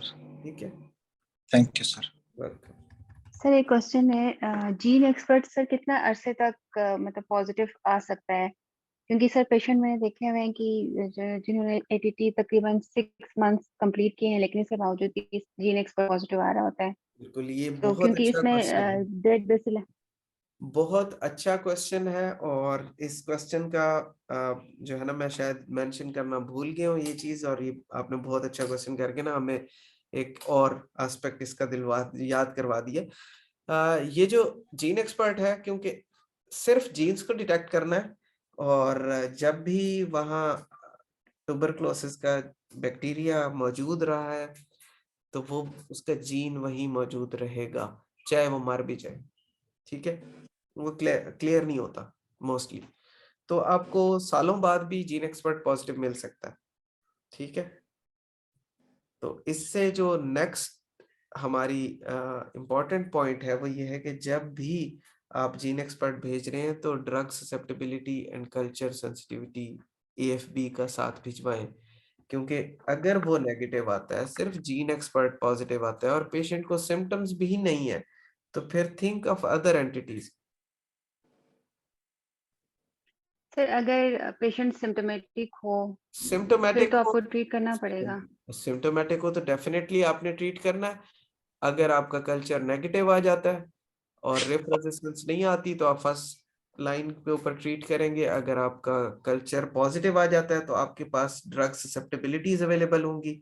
ठीक है, तो इसीलिए DST करवाना और कल्चर करवाना वो कभी भी आपको नुकसान नहीं देगा, ना ही पेशेंट को नुकसान देगा। और उसको आपको सर अगर पेशेंट, जी जी, अगर अफोर्डेबिलिटी इश्यूज आ रहे हो, पेशेंट का नहीं करवा सकते और लैब्स नहीं हो, तो फिर क्या करें सर? क्योंकि एक मेरे पास एक पेशेंट है, उसने हाँ, ऑलरेडी 3 टाइम्स ATT लिया है, अभी दोबारा से इनका जीन एक्सपर्ट पॉजिटिव आया है और AFP स्मेयर नेगेटिव है, लेकिन वो वही मसला है सर, कल्चर्स नहीं करवा सकती और लेकिन पेशेंट सिम्टोमेटिक है, चेस्ट में इन्फिल्ट्रेट्स हैं उसमें एक्सरे में, तो मैंने दोबारा से PB ATT पे स्टार्ट कर दिया है। नहीं, इसमें एक चीज ये है कि इसके जो वो है इन्फिल्ट्रेट, वो तो जो पोस्ट ट्यूबरकुलोसिस फाइब्रोसिस हुई है वो रहेंगे हमारे पास, क्योंकि बलूचिस्तान में बहुत सारे पेशेंट आते हैं। जीन एक्सपर्ट फ्री में होता है। पेशेंट मतलब जब हम ट्रीट कर लेते हैं तो फिर उसमें हम दोबारा जीन एक्सपर्ट इनका भेज नहीं देते हैं, तो उसमें करवा, जी जी हाँ, जी, तो मैं उसमें हम देखते हैं क्वांटिटी को देखते हैं, लो पॉजिटिव है, वेरी लो पॉजिटिव है, मॉडरेट आ रहा है, हाई आ रहा है। वेरी लो पे हम किसी को ट्रीटमेंट नहीं देते हैं और सालों साल ये पेशेंट का पॉजिटिव रहता है। अच्छा, अगर हाँ, उसमें उस ट्रेस आ रहा हो तो फिर आपको नहीं करना चाहिए, स्ट्रेस ट्रीटमेंट स्ट्रेस नहीं पे हम देना नहीं चाहिए। करते हैं। और हमारे पास यहाँ पे बहुत सारे मतलब ट्यूबरकुलोसिस के पेशेंट है बलूचिस्तान में, ट्रेस पे हम कभी उनको ट्रीट नहीं करते हैं, फॉलो अप पे रखते हैं। सही फॉलो अप के एक्सरे में अगर इन्फिल्ट्रेट वर्स हो रहे हैं तो हम कल्चर भिजवा देते हैं बाल का। सही। हाँ, ट्रेस पे हम ट्रीटमेंट नहीं स्टार्ट करते हैं। अच्छा, और दूसरा ये है कि जो आपकी वो है माइक्रोबैक्टीरियल कल्चर, लाजमी नहीं कि हर जगह से पैसों पे हो रहे हो। कुछ ऐसी लैब्स आपको शायद मिल जाए उधर जहाँ से माइक्रोबैक्टीरियल कल्चर्स हो रहे हो। दूसरा ये है कि आपको जो नेशनल TB कंट्रोल प्रोग्राम है वो भी इसमें हेल्प कर सकता है। सर ये मैं गिलगित में होती हूँ, तो यहाँ पे मुश्किल है, वो नहीं हो रहा यहाँ से, ओह अच्छा, मतलब इधर कोई कल्चर सिस्टम नहीं है, NIH भिजवाना पड़ता है इस्लामाबाद। तो NIH तो वाले पैसे लेते हैं उसके? सर पैसे नहीं लेते सर, लेकिन ये इनका कोई ऐसा प्रॉपर सिस्टम नहीं है मेरे ख्याल में, क्योंकि मैंने काफी पेशेंट से भेजे हैं, कोई भी मुझे कल्चर रिपोर्ट नहीं मिली, इसलिए मैं चुपता ही भिजवाती हूँ अच्छा, ज्यादातर। उसमें उसका बेस्ट हल ये होता है कि आप जब भी एक दफा आपका इस्लामाबाद चक्कर लगे, आप NIH जाएं, और जो NIH में TB का जो सेंटर बना हुआ है जहां वो TB की कल्चर सेंसिटिविटी और ड्रग ससेप्टेबिलिटी स्पेशिएशन करते हैं, उनसे जाके उनके किसी रिप्रेजेंटेटिव का या किसी जो डॉक्टर हैं उनका नंबर ले लें। ठीक है, और उनको डायरेक्टली कॉल जी करें तो सर। आपको रिजल्ट्स जी वो सर। व्हाट्सएप कर दिया करेंगे। ठीक है, वो रिस्पॉन्सिबल है, जी लेकिन सर। मसला ये होता है कि अक्सर पता ठीक नहीं लिखवाया जाता है, या जो है कोई और इश्यूज आते हैं जिसकी वजह से वो रिपोर्ट मिलती नहीं है। तो इसलिए बेस्ट तरीका ये है कि आप जो है ना जी सर। उनके थ्रू डायरेक्टली आप उन्हें कॉल करें, उन्हें कहें कि हम ये भिजवा रहे हैं, आप प्लीज इसको ये परस्यू करें और उसके बाद हमें ना इसकी रिपोर्टिंग दे दें। हमें मिल जाती थी शौकत खानम में, हम स्पीशिएशन के लिए भेजते थे जब मॉल्डिडॉफ नहीं आया था तो हम लोग भेजते थे और हमारे मॉड जो है वो स्पीशिएशन करके हमें वापस वो भिजवा देते थे। जी सर। हाँ जी सर, एक क्वेश्चन है। Thank you sir. जी। सर अगर लिम्फेटिक नोड्यूल्स हो नेक में या आर्मपिट्स में और ये लिम्फ नोड, रिकरेंस टीबी को, जी जी, लिम्फ 20-30 इयर्स पहले किसी को हुई और दोबारा से आ रहे हो, तो क्या जीन एक्सपर्ट हेल्पफुल होगा या कोई और टीबी का डायग्नोस्टिक टेस्ट करना पड़ेगा? बेस्ट तो ये है कि आप उसको सिंपल लिम्फ नोड्स अगर एक्जिला में है या नेक में सर्वाइकल चेन में है तो आप उस पे जीन एक्सपर्ट भी करवाएं, ठीक है, और साथ ही उसका कल्चर भी भिजवाएं। बेस्ट ऑप्शन ये है। बायोप्सी के हिस्टोपैथ पे भी हमें काफी आइडिया हो जाता सर पीसीआर वगैरह में एक मेरे पास पेशेंट हिस्टोपैथ, था, अच्छा हाँ पीसीआर। हिस्टोपैथ, जी जी जी जी बताइए। पीसीआर क्या? जी जी मैं सर सुन रहा हूँ। पीसीआर जो था उनका थोड़ा सा रेज था, लेकिन 1 वीक ऑगमेंटन खाने के बाद वो लिम्फ नोड्यूल खत्म हो गए, तो जीन एक्सपर्ट नेगेटिव है। तो वो सर कह रहे थे कि ये अगर पीसीआर तो कौन सा था? सर क्वांटिटेटिव किस चीज का? इंटरफेरोन, ये जीन एक्सपर्ट। हाँ वो इंटरफेरॉन जीन एक्सपर्ट नहीं होता। हमने जो यहाँ पहले मेंशन किया है, आप एक मिनट मैं दिखाता हूँ आपको। कहाँ मैंने लिखा था?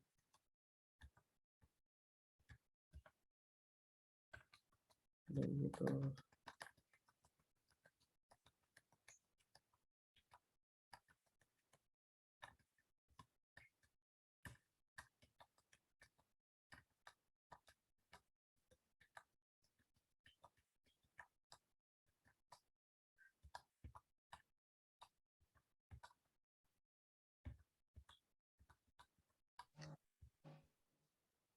हाँ आप इसकी बात कर रहे, एक मिनट सॉरी,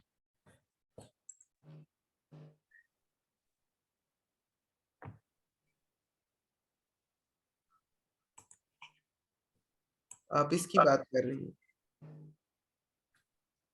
यही है ना? इंटरफेरॉन गामा रिलीज ऐसे, यही वाला ना?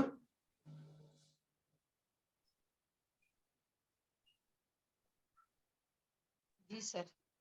हाँ तो इसमें इन दोनों टेस्टों में डिफरेंस है। इंटरफेरॉन गामा रिलीज ऐसे जो मैंने पहले भी एक्सप्लेन किया है, ये इंटरफेरॉन गामा रिलीज ऐसे ये जीन एक्सपर्ट नहीं है, ये जेनेटिक टेस्ट नहीं है, जीनोम नहीं डिटेक्ट कर रहा टीबी का, ठीक है। ये सिंपल ये करता है कि आपका ये मैक्रोफेज रिलीज करते हैं एक टाइप का, समझो साइटोकाइनिन टाइप है। ये आपका लिम्फोसाइट है जो बाद में माइक्रोफेज बन गया है, ठीक है।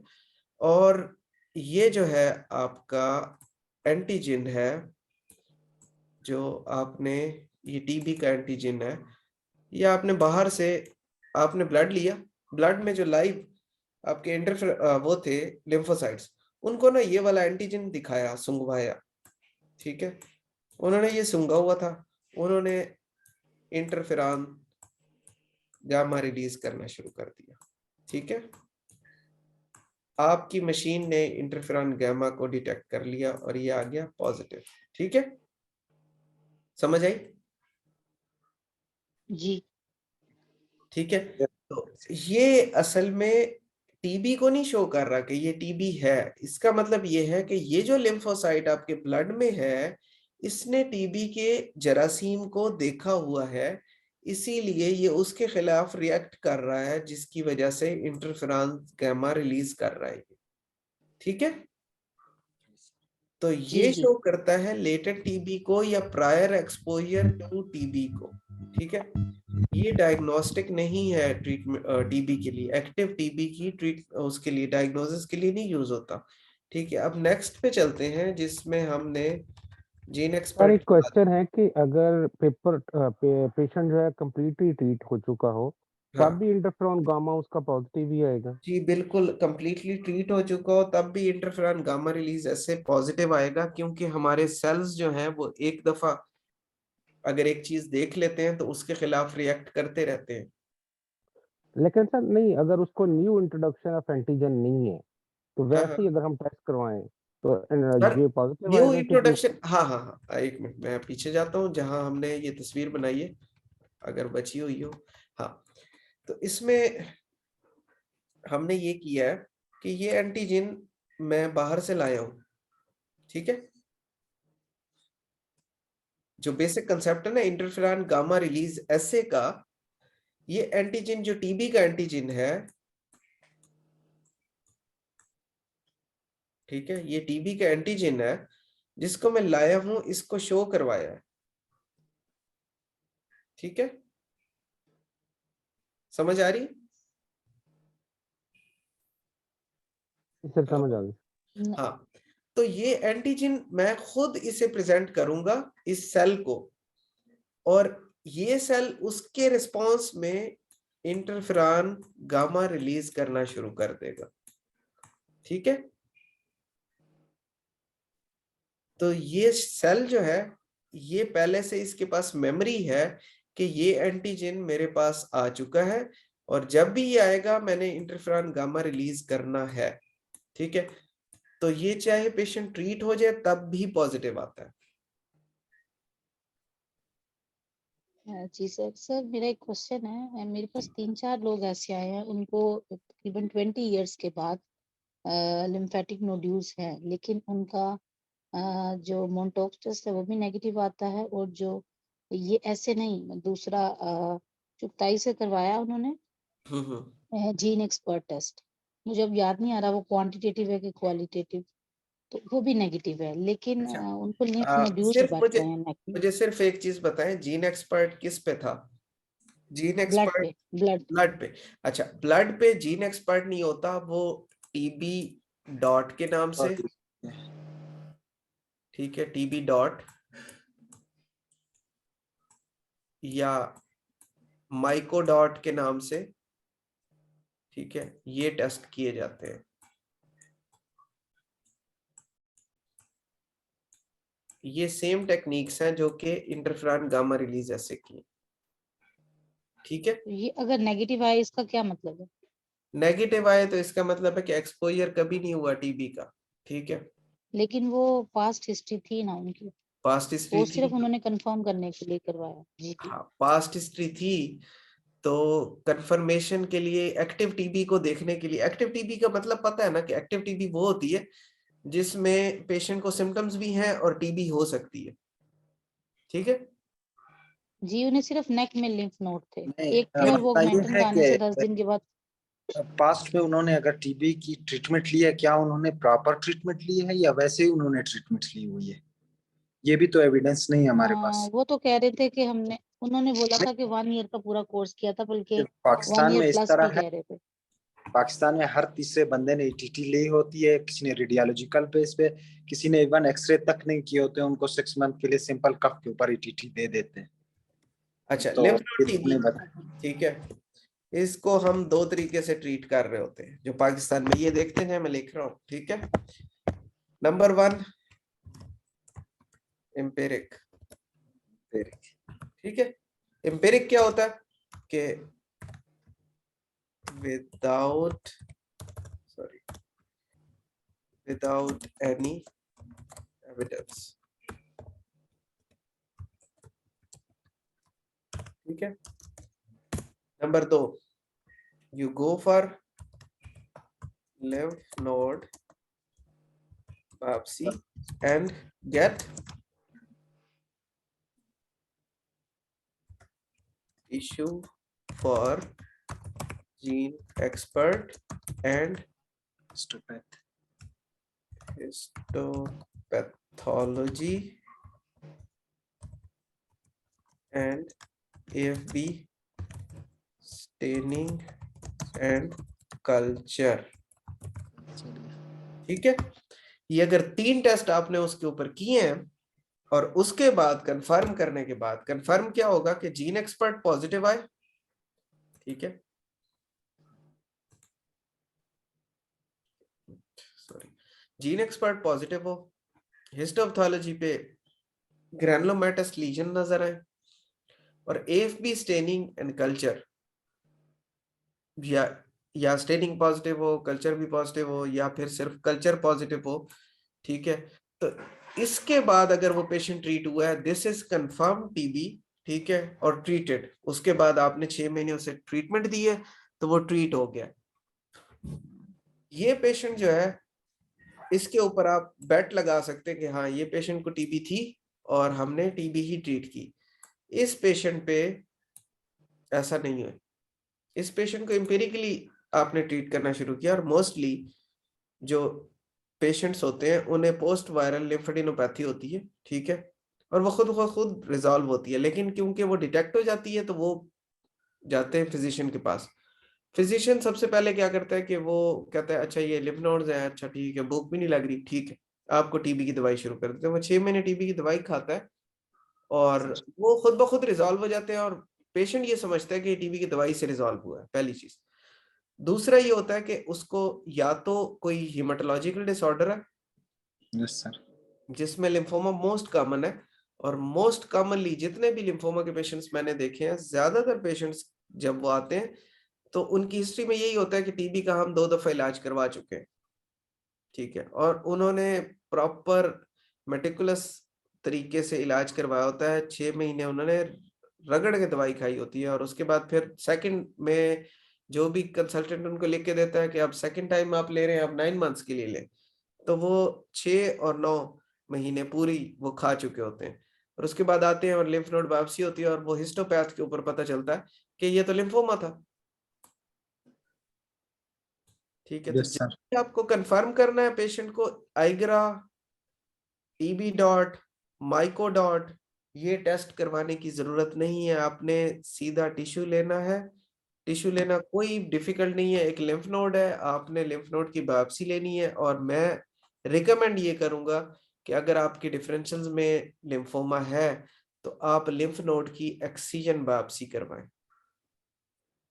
लिम्फ नोड आप निकलवाएं, ठीक है, सर्जन से, और उसके स्लाइसेस बना के, एक स्लाइस जो हिस्टोपैथोलॉजी का स्लाइस है, इसको आप भेजेंगे फॉर्मलिन में, एक स्लाइस एफबी स्टेनिंग और कल्चर का ये नॉर्मल सेलाइन में, और जीन एक्सपर्ट वाला ये भी नॉर्मल सेलाइन में जाएगा, ठीक है। तो ये 3 स्लाइसेस आपने उसके बनवाने और ये आपने भेजने, इनके ऊपर आप डेफिनेटिव डायग्नोसिस पे पहुंच जाएंगे, और उसके बाद आप ट्रीट करेंगे तो आप खुद भी सेटिस्फाइड होंगे, और पेशेंट जो है वो भी कंफर्म्ड होगा कि हाँ मुझे ये मसला हुआ है और मैंने प्रॉपरली ट्रीटमेंट ले लिया, ठीक है। तो never ever go for empiric therapy जब आपके पास लिम्फ नोड एक्सेसिबल हो। हाँ, ये उस कंडीशन में जब आपके पास कोई अल्टरनेटिव डायग्नोसिस ना हो और पेशेंट को रेट्रोपेरिटोनियल लिम्फ नोड्स हैं जो कि सीटी गाइडेड भी आप नहीं एक्सेस कर सक रहे, ठीक है, तो आप एम्पिरिकली ट्रीट करके देख लेते हैं, ठीक है। जी सर।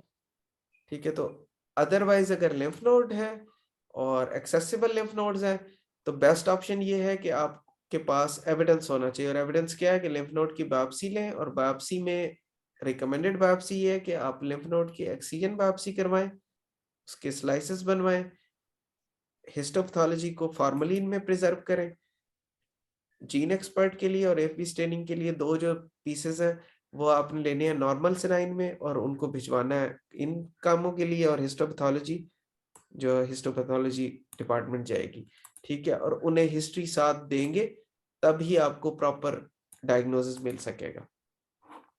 जी सर, एक्चुअली मैं जिनके लिम्फ नोड्स की बात कर रही हूँ ना, उनको 2 दफा जो है ना नेक के ऊपर 1 वीक के लिए आते हैं लिम्फ नोड्स, और वो असेसिबल होते हैं लेकिन पेनफुल नहीं होते हैं, और वो ऑगमेंटन या कोई भी एंटीबायोटिक डॉक्टर उनको रिकमेंड करता है, उसके बाद वो ठीक हो जाते हैं। नेक में लिम्फ नोड्स होते हैं? जी, नेक के ये स्टेनोक्लीडोमेस्टॉइड के साथ ना। अच्छा, डॉक्टर और ने ये बोला। उनका साइज क्या होता है?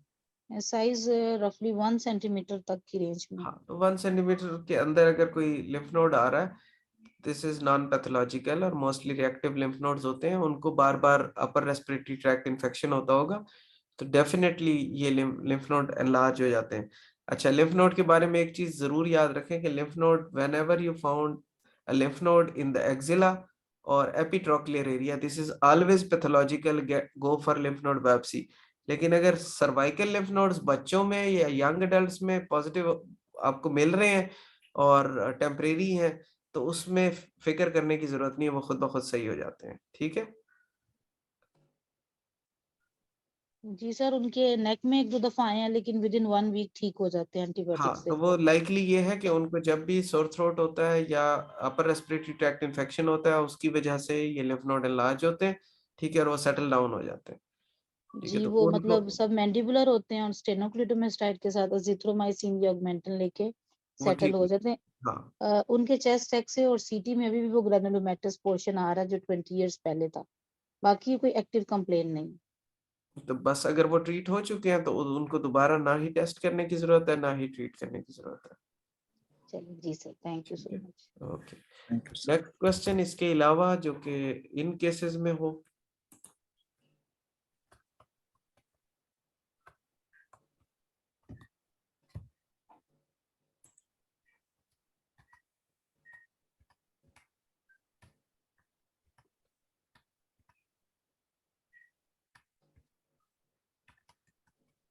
अच्छा, वायरल इन्फेक्शन वाले में कोई क्वेश्चन नहीं है अभी तक। आसान है viral infection. No sir, diagnose ही नहीं होते हैं। हाँ, डायग्नोज ही नहीं होते, लेकिन डायग्नोज करने की कोशिश करनी होती है। यस। उसकी वजह यह है कि और डिफिकल्ट नहीं है आपको नेजोफ्रेंजियल स्वाब लेने। अगर पेशेंट वेंटिलेटेड है तो आप ट्रेकियल एस्पिरेट्स भिजवा सकते हैं इसके लिए। ठीक है, या ब्रोंकोअल लिवाज भी भिजवाया जा सकता है। ये 3 सैंपल्स हैं जो कि आप इन पीसीआरस के लिए भिजवा सकते हैं। अच्छा, पीसीआर की जो अच्छी बात है, जितने भी पीसीआरस हैं चाहे वो बैक्टीरियल हैं चाहे वो वायरल हैं, ठीक है, ये मोर देन 90% सेंसिटिव और स्पेसिफिक होते हैं। ठीक है, तो इसीलिए अगर ये पॉजिटिव आते हैं तो और कोई अल्टरनेट डायग्नोसिस आपके पास नहीं है जो कि ज्यादा स्ट्रॉन्ग डायग्नोसिस हो, तो आप आपको जो चीज पॉजिटिव मिल रही है यही डायग्नोसिस है इसका। ठीक है, लेकिन कुछ सिचुएशंस में जैसे कि सीएमवी है, अगर पेशेंट को सिम्टम्स किसी और वजह से, बैक्टीरियल नमूनिया है और आपने बैल भिजवाया और उस पे सीएमवी पीसीआर पॉजिटिव आ गया है, ठीक है, और पेशेंट को सिम्टम्स और नहीं है, तो फिर सीएमवी बाईस्टैंडर है, तो बाईस्टैंडर को कभी ट्रीट नहीं करना। ठीक है, उसको मॉनिटर कर सकते हैं लेकिन ट्रीट नहीं करना। ठीक है, ये वायरल नमूनियास जब हम पढ़ेंगे नेक्स्ट सेशन, नेक्स्ट वीक जो हमारा है वायरल नमूनियास क्या है, और उसमें हम सारे वायरल नमूनियास पढ़ेंगे। इस दफा वायरल नमूनियास रखने की वजह भी यही है कि क्योंकि नेक्स्ट में हमने वायरल नमूनियास ही पढ़ने हैं, तो इसलिए मैंने ज्यादा वायरल नमूनियास इसमें नहीं छेड़े। ठीक है, और टीबी को हम ज्यादा लिफ्ट नहीं करवाएंगे क्योंकि टीबी आप सब जानते हैं, तो हम मॉट को ज्यादा देखेंगे, इसलिए आज मॉट के 2 केसेस रखे हुए थे, सॉरी, एक मॉट का और एक नोकार्डिया का। थैंक यू ठीक है, सर। तो और किसी का कोई क्वेश्चन या कोई कमेंट करना चाहे तो आप कर सकते हैं। सर बहुत अच्छा सेशन था, इंटरेक्टिव सेशन था। साथ केस बेस्ड लर्निंग में काफी चीजें मतलब समझ आ जाती हैं और बहुत बेहतर रहता है केस बेस्ड लर्निंग।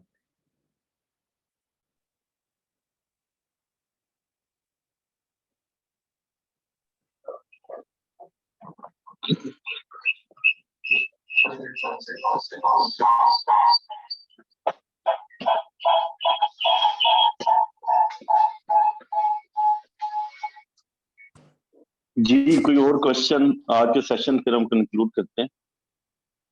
क्वेश्चन हो तो आप देखें। अच्छा, इसके अंदर ये है कि आपको एक टास्क तो डॉक्टर राशिद ने अभी बता दिया है, वो हमने करना है। दूसरा जो है ना, असाइनमेंट्स को थोड़ा सा फोकस करके करें, क्योंकि ये जो है ना, तो डॉक्टर राशिद और मैं अभी डिस्कस कर रहे थे कि आपकी 75% असाइनमेंट जो है ना वो कंप्लीट होनी चाहिए फॉर सर्टिफिकेट। तो इसका जो बेसिक पर्पज है वो ये है कि ताकि हम असाइनमेंट्स के बर्डन में और एक शेड्यूल में कुछ हम अपने बुक पढ़ लें, कोई लिटरेचर पढ़ लें, ताकि हम अपने आप को अपडेट कर लें। ये सिर्फ लेक्चर सुन के फिर हम जाएंगे, फिर हम ये चीजें भूल जाएंगे।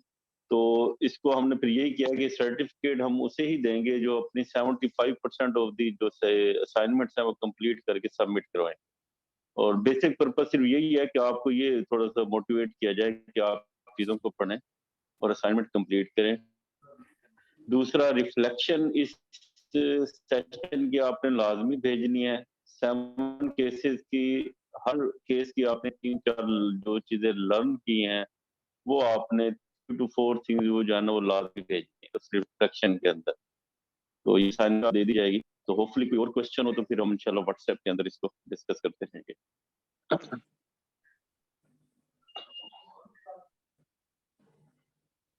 जी क्लोज करें फिर। Thank you very much. Thank you so much. इंशाल्लाह Thank you नेक्स्ट so हाँ much. जी नेक्स्ट वीक इंशाल्लाह फिर हम वायरल नमूनिया और पैरासिटिक नमूनियाज वो हम पढ़ेंगे और कल असाइनमेंट अपडेट कर देंगे। तो आपने संडे तक जो है ना असाइनमेंट लाजमी जमा करा। बहुत शुक्रिया। Sir, Allah Hafiz. Thank you. Allah Hafiz.